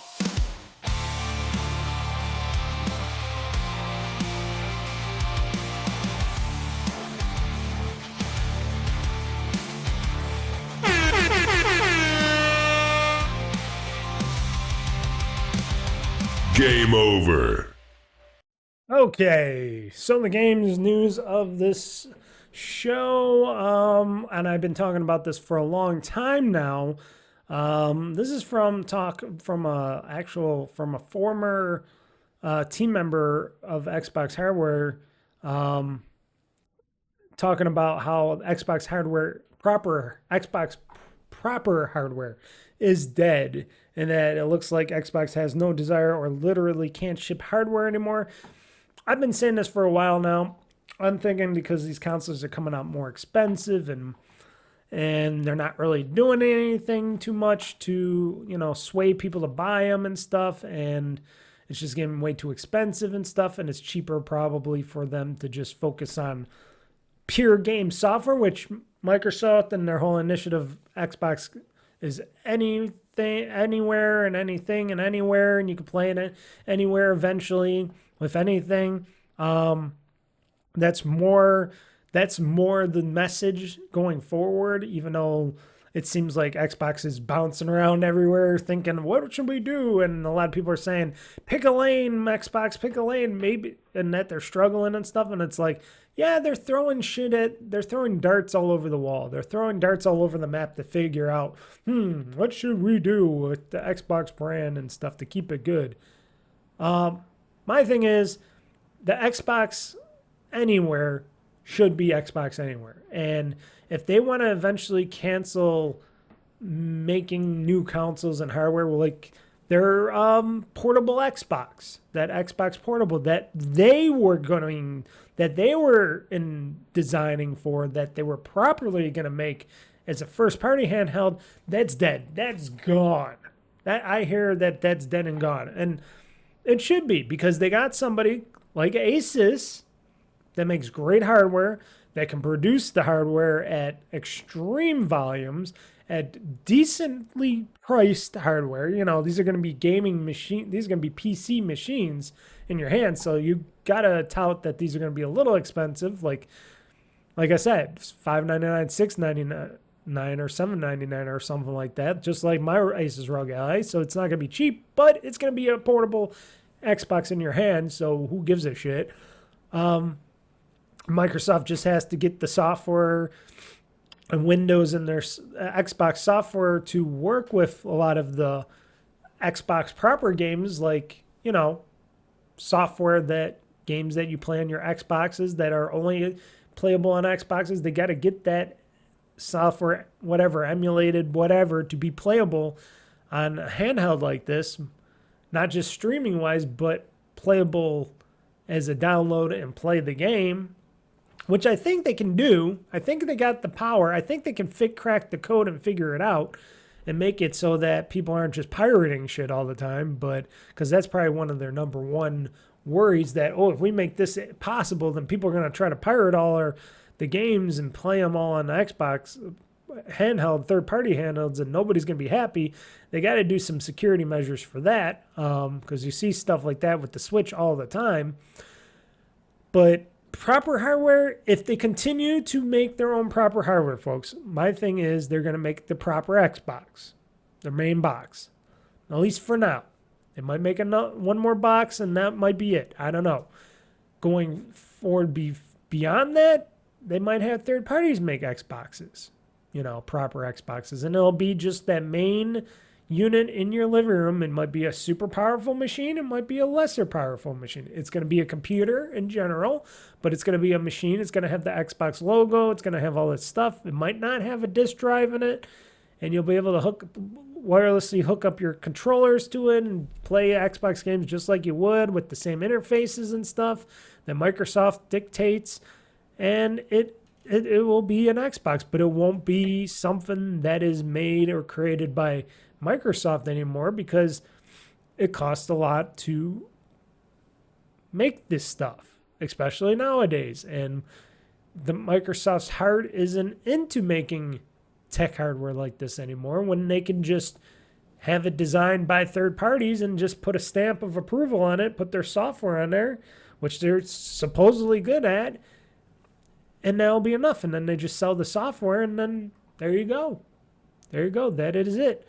So, like I said, the ROG Xbox Ally, or the Xbox ROG Ally, that's something they said, hey, we're looking at this. We're seeing what Asus can do. We're seeing what we could do on an Asus thing. They can produce it a lot quicker, cheaper, more of it. And our machine, why should we worry? We should more focus on helping out our brother in there. And that's what they're doing. So Microsoft in general, or Xbox I should say in general, is going to be one of those major third-party publishers more than a hardware company. And then maybe down the road, maybe they might go dabble back into the hardware aspects and make a box of their own again and do some stuff. But you know, until that time comes again down the road, they got to wait for like Sony to fuck up or get lazy and stuff. They got to see Nintendo do a Nintendo, which I don't think they will. I don't know. Nintendo's been pretty good lately, but they might have to wait down the road. Maybe when the next regime comes to Microsoft down the road, beyond Nadella as CEO down the road, maybe the next guy or girl will be like, hey, let's bring back the Xbox and bringing it back in-house again and make it pure Xbox again and just sell like these games as third-party stuff on, because people change all the time. The wind changes, but as long as you could play our back catalogs and Game Pass and everything else, and I could play it on my ROG Ally, like I said, I don't play my Xbox proper that much anymore. I use it for other things. I use it for movie streaming and watching movies on. I do play some games on it, but otherwise I don't use it as much as I used to use my Xbox, like my 360 or my Xbox One. I used to use those religiously. But then when I got a more powerful computer, PC to play games on properly, and I got a ROG Ally. When that came out, I'm like, oh shit, my mind just got blown because I'm like, shit, why do I give a shit about the Switch or anything else? And I got, I've just been ROG Ally and PCing and maybe a dabbling in my Xbox hardware. So I changed a lot on that, and it's mostly Game Pass Ultimate all the way because I can plan on anything in general, and that's where they want to go.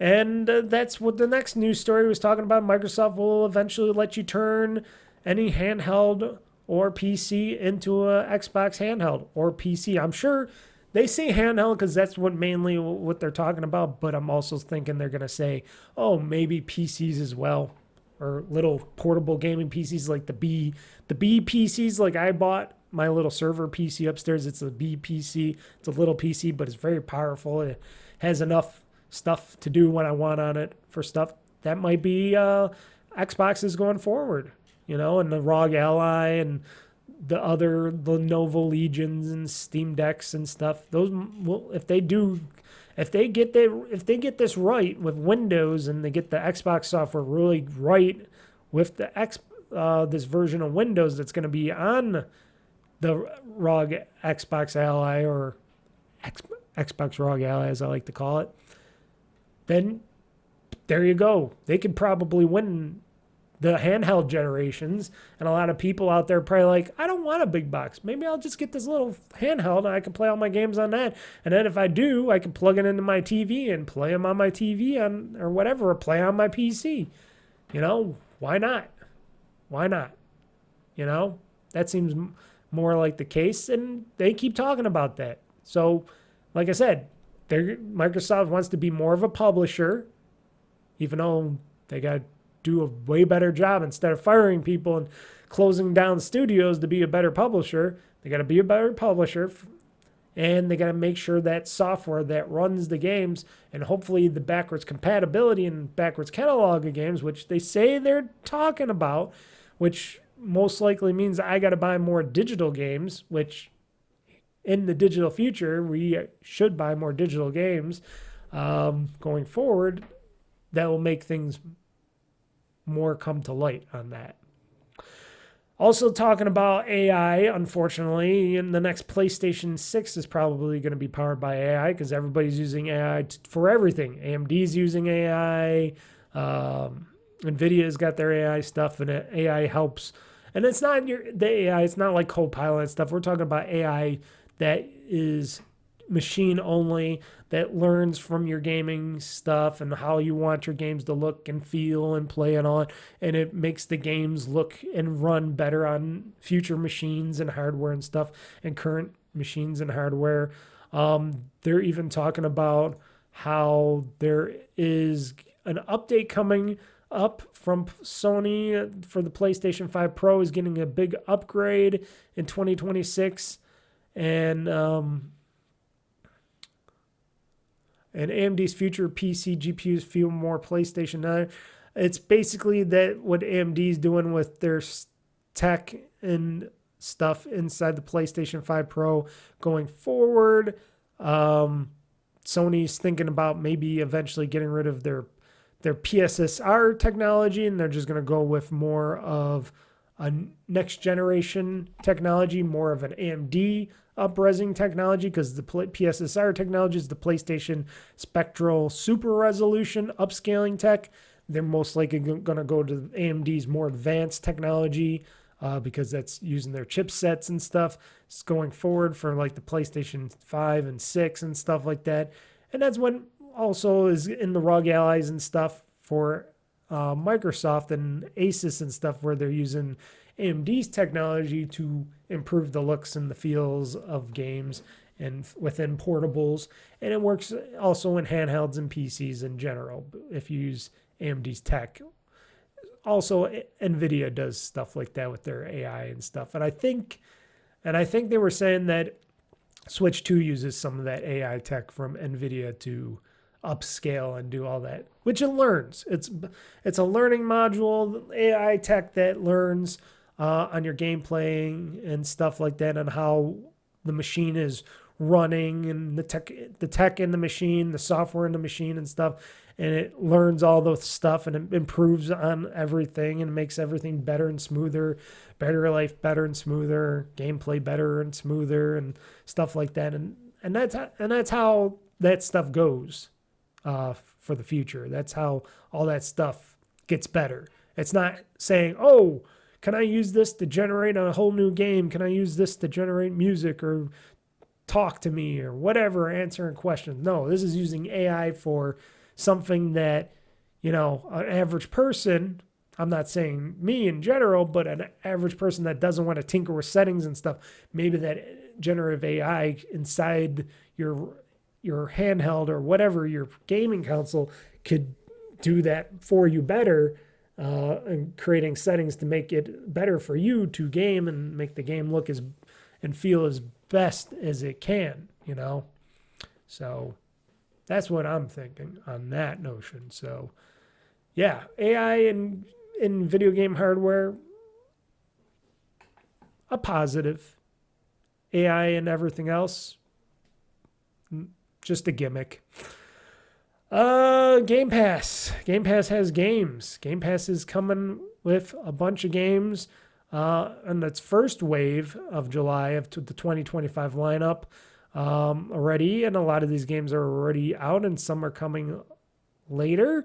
We got already out now from July 2nd. And this is now with Game Pass Standard, is The Legend of Mana for the console. Then we got Trials of Mana for the console, which has been out July 2nd, now on Game Pass Standard. Ultimate Chicken Hero for cloud, console, and PC, July 3rd. Game Pass Ultimate, PC, Game Pass, and Game Pass Standard. The Ascent for cloud, console, and PC, July 8th. That's coming up for Game Pass Ultimate, PC Game Pass, and Game Pass Standard. Minami Lane, cloud, console, and PC, July 9th. Game Pass Ultimate, PC Game Pass. No Game Pass Standard on that one. And then we got Tony Hawk's Pro Skater 3 plus 4, which is coming to cloud, console, and PC on July 11th, which I already got pre-installed on some of my stuff. That is coming for Game Pass Ultimate and PC Game Pass.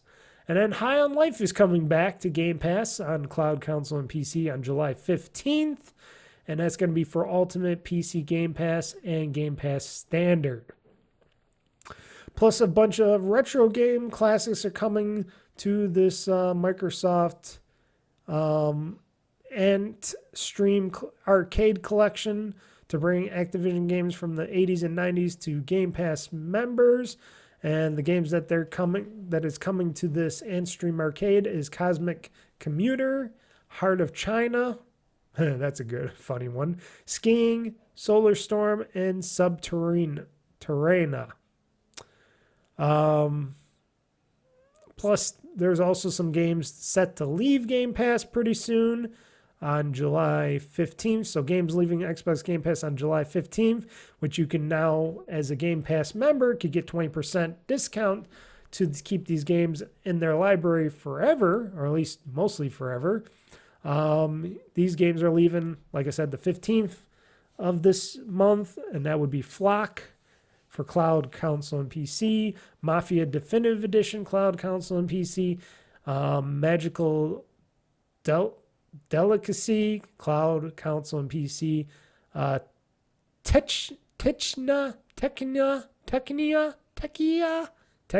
is it Techia? Tchia, Techia, cloud, console, and PC, the Callisto Protocol. I didn't even know that was on Game Pass still. That's cloud, console, and PC. I own that physically, but I don't really care for that game too much. The Case of the Golden Idol, cloud, console, and PC. And like I said, those games are leaving July 15th, but if you think you want them, you can get a 20% discount now on them. That's another reason to own Game Pass, folks. You can, when games eventually leave Game Pass, you can get some deep sales, deep discounts on those games and own them forever if you want. And I didn't leave you PlayStation heads out because PlayStation Plus has some games or they say every game added in the July 2025 lineup for PlayStation Plus, which they got a lot of tiers here, so I got to go through the tiers, unfortunately. For the PS Plus Essential tier, we got Diablo 4, 2 years from launch. That's coming out on the PlayStation Plus Essential tier. And then we got Jusant. I know a lot of people like that game. That's coming out as well. PlayStation Plus Extra, you got GTA 3's Definitive Edition. So GTA 3 Definitive Edition. I'm wondering, is that just GTA 3 or is that all the Grand Theft Autos? Because that's weird. I forgot if that's just called all of them. I wonder if that's all of them. GTA 3's Definitive Edition. I think that might be all of them. Don't quote me. It might be because isn't it the GTA? No, because they consider all of those the GTA. It's just, well, you'll find out. So GTA 3's Definitive Edition and Skull and Bones are now available. Ooh, great, Skull and Bones. Let's see here. The regularly scheduled mid-month extra drop arrived on June 17th with FBC Firebreak leading the way, and Remedy's first crack at multiplayer game set in the world as Control. And then also Battlefield 2042 joined it, presumably so EA can remind everyone Battlefield is still a thing. And then for PlayStation Plus Premium, you got Myst and Rivian were both added to the catalog on June 5th. So that was a while ago. Let's see here. Trials for Kingdom Come, Deliverance 2, and Civilization are both games released in 2025 will be available for PlayStation Plus or PlayStation Plus Premium members. So Civ 7 and Kingdom Come Deliverance 2. And what's leaving PlayStation Plus? Let's see here. Dying Light, The Beast, and Dying Light 2 will no longer be available. Remnant 2, Crisis Core Final Fantasy VII Reunion, and 3 other games will also be full priced again starting from July 15th.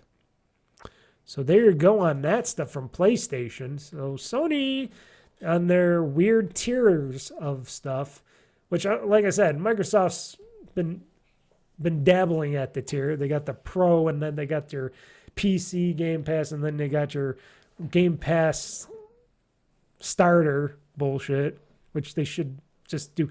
I think Microsoft should keep it simple and just say, hey, you got Game Pass for just PC if you're just a PC and stuff, and you got Game Pass Ultimate for if you're console and PC. And that's where they should have left it. Just those two tiers. No, just regular. If you want Game Pass for your console, you just gotta pay Game Pass Ultimate. And just call it Game Pass. Just Game Pass, but Ultimate is for everything. Just Game Pass and then Game Pass PC, or something like that. I don't know. They could do it that way.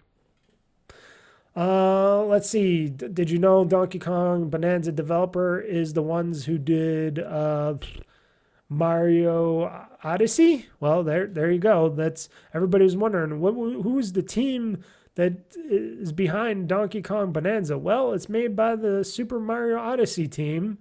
So you got them doing this. So everybody's questioning, even mine, about if we're going to see a new Mario game come up or come out by the end of the year. Maybe this is your Mario game. But it's Donkey Kong. They're taking on Donkey Kong this time. So this game is made by the Odyssey's talented developers. And who knows what's going to go on for the future of the Mario. Maybe it's going to be somebody else that's making a Mario proper game, or maybe they got enough people to make 2 games. I don't know. Maybe they made the Donkey Kong game and then they're going to have a Mario game come out. We don't know. I don't know. You don't know. Only they know. Only in Nintendo land they know. And a lot of I gotta say, a lot of scandalous, bad stuff about Switch 2 that I gotta talk about here. A lot of not so good. It's like, oh, it's a bad story here, bad story there. It's like all anti-Switch stuff. Now, no, this isn't coming from me. This is coming from news sources like MSN, GameFAQs, IGN, stuff like that. These are all actual news stories coming out for stuff. So we'll go through them one by one. We'll get through them quick. So Nintendo is restricting the Switch 2's USB-C port. Most third-party docks and accessories will not work thanks to the proprietary protocols. That's probably mostly due to they don't want the unit being overheated, plus circumvented through the USB-C port, because, you know, some people can make special docks and things that once you're docking your Switch 2 into, maybe you can access something behind the scenes in the code or whatever, and they don't want you to be able to do that. And plus, they're using some, you know, their own form of HDCIP stuff on their docking that they want you to use their official Switch 2 docks to be able to, you know, play on your TVs and stuff, because it's Nintendo and they're paranoid, and they got every right to be, because a lot of people, I guess, pirated their software. If they made their software better, easier to get at, maybe it wouldn't be that, but who knows? A lot of people don't want to pay for things anyway, so they're restricting the USB-C ports on the Switch 2. So don't think you can plug in anything. You can plug in your cameras and stuff and peripherals like that, but not other docks and stuff. At least not ones that aren't certified by Nintendo. Switch 2 Prima bans are so permanent that not even Nintendo itself can overturn them. As somebody has found out buying a Switch 2 secondhand from a store, probably a GameStop or someone, found out that, hey, once this console has been revoked, it's a permanent ban, meaning the Switch 2 cannot be, the software cannot be undone with saying, hey, this console cannot go online, this can't go buy games from our eShop, all that stuff. That's some serious bullshit there, folks. I gotta say, I know Nintendo is super paranoid, as Nintendo is, about stuff like this, but doing something like this where people are paying almost $500 for their handhelds, and you're gonna permaban them for popping in a little cartridge that might have some of their own ROMs and games on, when they're not just taking other people's games and just popping them into your system and just siphon them out. I don't know. I have strong feelings about that. I don't like it when Nintendo goes overboard like that, but they do. And I don't know. I think only legally, or a legal system is the only way to get them to not do it anymore, stop it or whatever. Or, I don't know. And I know a lot of people are trying to put in their, like I said, the ROM carts and stuff, or they backed up some games and stuff because maybe their game carts are broken, they can't get any more of them and stuff, or they can't find them and they want to play them in the Switch 2, and then the Switch 2 just goes, oh, this is a scat cart. Oh, we're shutting it down. Permanent ban. That means those Switch 2s are basically wasted bricks that are going into the landfill. If they can't unban them, those are brick systems. Those are just going in the landfills. That's horrible. What a waste. Nintendo's going to be on the most wasted list for stuff like this. Wow. That is so horrible.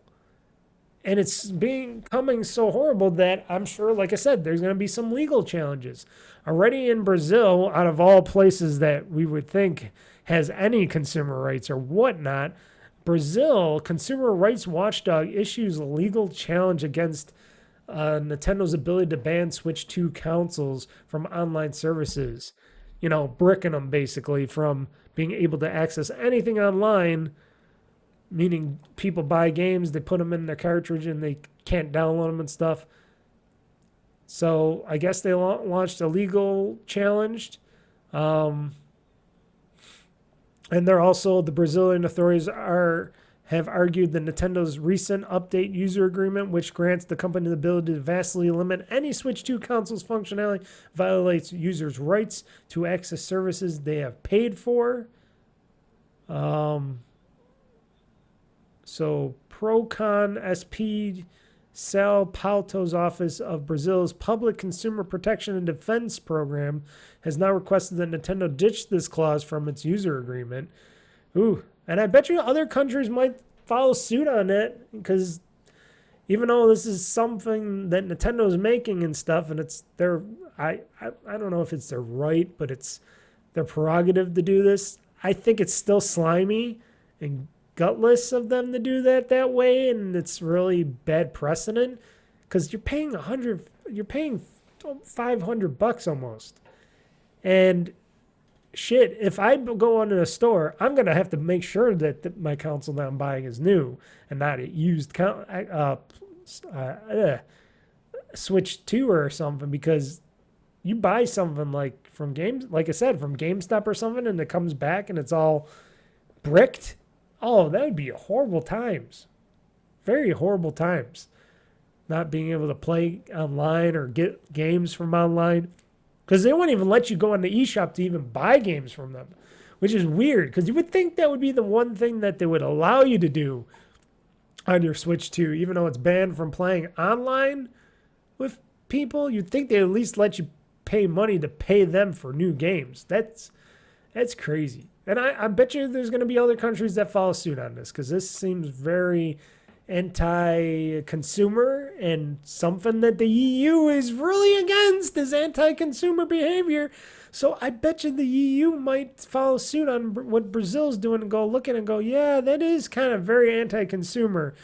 The people that pay and buy this hardware is their hardware. They should be able to do whatever they want with it if it doesn't affect other people and rip off like Nintendo in general. They should be able to do whatever they want. If they want to play their own ROMs and stuff in the system and whatnot, they should be able to do that. But once it's let me see here, if it's like something that they don't own, like games and stuff, maybe you should, I don't know, try it. I don't know. I would think if it's something like that, and it's something where people want to put in their own ROMs to play, just don't let them online with it. Just say, hey, this is if Nintendo Switch 2s can detect ROMs and stuff, they could just say, hey, just block it temporarily. Like, hey, you're playing a ROM game. We know you're using an emulator or a ROM thing. You can still play this game. You just can't play this game with this emulator cartridge online. But once you take it out and you put in like a regular Switch 2 card or whatever, or if you're playing a game digitally off your Switch 2, you will be allowed to go back online to play that. That's what Nintendo should do. Not go, oh, we're just banning and crippling your system because you allegedly are trying to, rip us off or whatever, and we want that money. No, they should just do it where, hey, okay, we see you're playing a bootleg game or something, or that's a no-no in our case. We will not let you play this online, but you can still buy legit software off our eShop. You can still play with your friends here, but you just can't play from online. You can play in your house or whatever. And when you take it out and you put in another game, you'll be able to go back online and play with other people and do other things. That would seem like a better road to go down than what they're doing is killing and bricking systems that they can't even allegedly unbrick and say, hey, we're just going to let these go into the landfill. Yeah, maybe the people like the EU and Brazil and America, everybody maybe should get up against that. That might become a thing. It might be Bangate. I think the Bangate is coming up, folks, with Nintendo. Bangate. Nintendo's Bangate. Because that's not good. That's not good at all. I had my notions on it. Not that I put ROMs in my systems or anything, but it's your hardware. You should be able to do what you want with it, good or bad. And then outside of that, if it's going on the network, like a game or something, if you, like I said, if your system can detect that's a ROM or an emulator cartridge or something, then it should say, hey, you just can't go online and play online with other people. Sorry, until you get your legit cartridge or software from our eShop. Simple as that. Simple as that. Don't have to go the extra mile and saying, oh, you're banned for life on this console from playing any games online or downloading games from the eShop or anything. And we can't undo that. That's stupid. I hate that. Very anti-consumer right there. The EU and everybody should be looking into that because that's overdoing it. And more on the Switch 2's woes here, or at least maybe woes. I don't know. Is there going to be a heat gate going on? Apparently, a bunch of Nintendo Switch 2 units allegedly overheating. Users report freezing or crashes while playing Cyberpunk 2077 and less power-hungry games. And they even got stuff showing here, like a unit going up to like 116. And this is from Tom's Hardware, so you know they're pretty trusted with their stuff. Apparently, this one's getting up to 116 degrees. Let's see here. Is that Fahrenheit? I'm guessing it's Fahrenheit. That's pretty hot. That's pretty hot. So Switch 2 is becoming too hot to even hold while gaming. People playing stuff like Cyberpunk 2077. The game crashed at least 5 times. Others are seemingly experiencing thermal issues in handheld mode. Even people are saying with their Switch 2s, it even freezes and crashes. Even in times where they just popped in the game for the first time and it's just crashing and just overheating and whatnot. And that's like, ooh, are we going to have a heat gate with this system? And then Nintendo has their own things that they say what you could do to keep the system cooler and stuff. They're just stupid, rudimentary, stupid crap with the Switch 2 stuff. But yeah, that's another good reason why I'm glad I don't have a Switch 2 right now because of ban gate and overheat gain and stuff like that. I'm surprised we haven't had any stick drift yet or what do you call them? Joy-Con drifting disconnects yet or anything like that. I'm surprised. I'm really surprised we don't have any of that yet. Those might be coming. I don't know. Depends. They're trying to crank these out as fast as they can and do all that stuff. Who knows? Like I said, I'll wait my 2 to 3 years. I'll wait till the OLED edition of the Switch 2 comes out. I'll wait till there's a bunch of software out there, and then I'll go start buying. Maybe I'll buy it. Maybe I won't even care about it by then. Maybe, because I don't really care about it right now. I know there's some cool games. Like I said, Mario Kart World, even though a big disappointment it is, playing the main game would be fun, but I'm not playing it for $80. And like I said, that Donkey Kong Bonanza looks really good, great, and fun. I really would love to play that, but I'm not going to be, buying a Switch, trying to find and buy a Switch 2 just for that game. I'll wait till a bunch of cool games come out for it, and then maybe I'll buy it, and then have some fun with them. But that's up to Nintendo whenever their Switch 2s get updated and they bring out the, solar edition of that. What else? Do I got anything else to talk about on that? No, I don't know. Switch 2. Like I said, I got a ROG Ally. Lot of fun. And I can put emulators and ROMs on that too. Oh no, Nintendo! Can't ban that system, can you? No, you can't. When I can play stuff like Fortune Street and stuff on my ROG Ally, that's good times. That's good times. Plus, I got my original Switch that still works. But will it continue to work? Or at least will the 3DS carts and other carts and Vita carts and all that still work? And this is something I found out. This was off of Games Radar. And this was a story, and I never thought about this at all. And I don't want to scare people, but I never thought about this at all. I never thought this would be something that was a possibility, and I don't know why, because, everything power, electricity, data gets wiped at some point, but makes me a little bit worried, especially for games that I have packaged and not opened yet. It says you should probably plug in your Switch and your 3DS games every 5 to 10 years to keep them from breaking, preservation activists say. For those of you who have taken physical media over digital for preservation reasons, you may want to pop those cartridges into your console now and then. So according to Does It Play on Twitter, a community dedicated to video game preservation, you should probably plug in your cart-based games every 5 to 10 years due to the fact that the cartridges use a technology called extra RAM, which isn't a read-only flash memory. If it was read-only memory, the data on them would be inevitably be lost over time as electrons leak out with no way to restore it. The second is that Switch and 3DS cartridges contain commands to self-refresh, which means that they are capable of self-reprogramming to fix any data errors, according to other people in the community.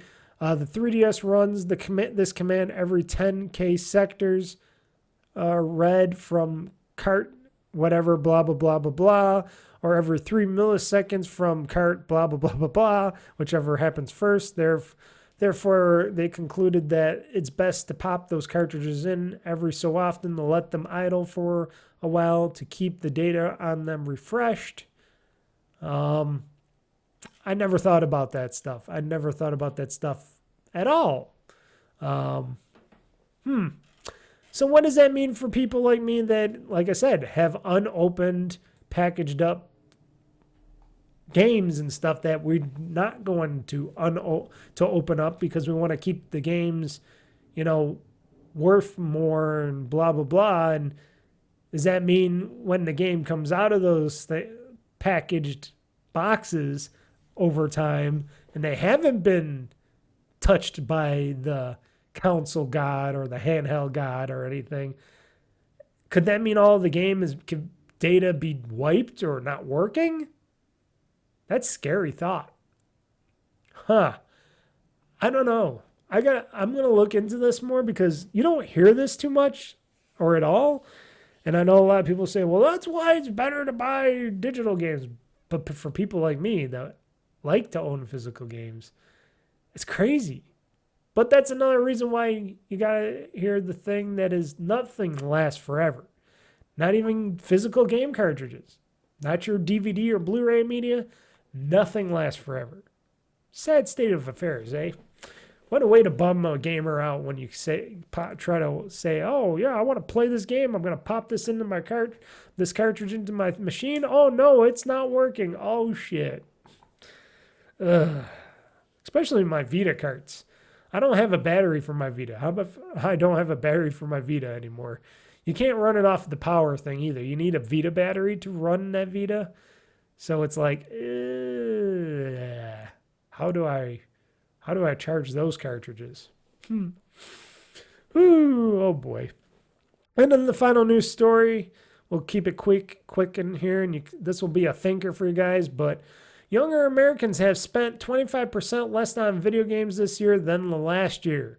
While spending was down 13% across the board from January of April 2025 for 18 to 24-year-olds, particularly on accessories, technology, and furniture, which fell by 18 to 14% and 12% respectively, video game spending saw the largest fall. This is not a trend observed by older age groups. Spending also dropped in categories of prestige beauty, clothing and apparel, and sports equipment.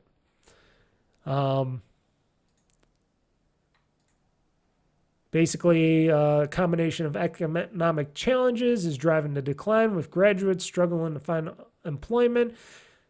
Credit card delinquency rates highest for 18 to 29-year-olds, and people not being able to have good paying jobs, not being able to have credit card, blah, blah, blah, blah, blah, and so on and so far. People are spending, and plus they don't mention here in this thing that also games and game hardware is more expensive than ever. Obviously, people are going to spend less money on them when things are more expensive, because that's just how it is. If my games and my hardware is more expensive, I'm most likely not going to buy it if I don't really want it. Like the Switch too. If I really, really, really wanted it, I would have bought it right away. But also, like I said, my notion is there might be an OLED version down the road, so maybe that might be the thing for me. But also, $450 for the unit, $80 for this game, $70 for that game, blah, blah, blah, blah, blah. It is a hard sell to get me to buy that game in general. So there you have it, folks. There you have it. More sad news, bad news. This has been the sad, bad news. I should have called it something different than what I called it. Xbox canceled. I should say everything canceled. Everything's canceled. The world is canceled. We're all canceled. Everything is bad. But you know what? It's good. This podcast is now over. You don't have to see or hear me till next Monday, folks. Like I said, that was the rest of the news. Like I said, Monday, this podcast will be up as you're hearing and seeing it now. So each and every Monday, this podcast goes up at some time and point on the Monday. On Wednesday, like I said, I'm thinking it's going to be Minecraft Mighty Mayhem. Don't quote me on that. I might have something at the last minute, but that's most likely what I want to do. And then Friday, like each and every Friday at 8 p.m. Eastern time, unless if I got something crazy going on and I have to cancel last minute, it's going to be another Big Daddy Bioshock stream, the Big Daddy Bioshock series stream, where I play more Bioshock Infinite. So that's what's going on Friday. So, yeah, it's going to be hopefully some good gaming. But like I said, weather's nice. I'm going to be outside more often. I'm going to be doing more stuff. So it's not like I'm going to be doing a lot of serious gaming. Because like I said, folks, got a real job. Got to go to that. Got stuff to do around the house. Got to do stuff outside. You know, got to take care of shit. That's what happens when it's summertime and warm and nice out. This ain't my job. This is just a nice, fun hobby that I like to do each and every week. And a lot of people out there, they got jobs on this. Of course, they're going to be doing this all the time. Like you, Giant Bomb, Nextlander, all those guys. That's all they do. So, of course, they're going to sit on their fat asses and talk and play tons of games. I don't do that. I do other things. So, take it as you will. Try to keep healthy. Try to keep healthy and strong, people. And then after this, after I'm done here, I got to go make some hamburgers, my special hamburgers. So everybody, until next time, folks, like I said, everybody game on. Everybody be happy, game on. So everybody, I'm trying to find my ending here. Here we go. Well, hopefully next week, Monday, we'll have a better news and stuff like that. So everybody, game on, game hard. World Conquest. I'm Mr. Mike. Thank you for joining me here on this GamezAttack podcast. I'm just saying this show is now game over. So everybody, peace out. Always giving 100. Don't need a bank, no, I'm funded. Play the game like it's nothing. I'm always thankful for something. Don't take for granted. Stay humble. Now wake up. It's time to look at the enemy. Look in the mirror if he is no friend to me. It's not working out, maybe it's the chemistry. It's time to break up so I can make a better me. Better believe in your mind, cause it's everything. You can mold, shape, find almost anything. All it takes is some time and some clarity to find your identity. It's mind over everything.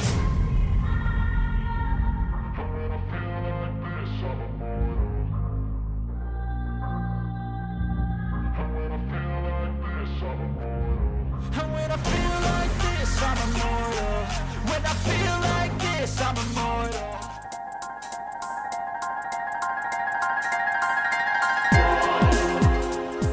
Game over.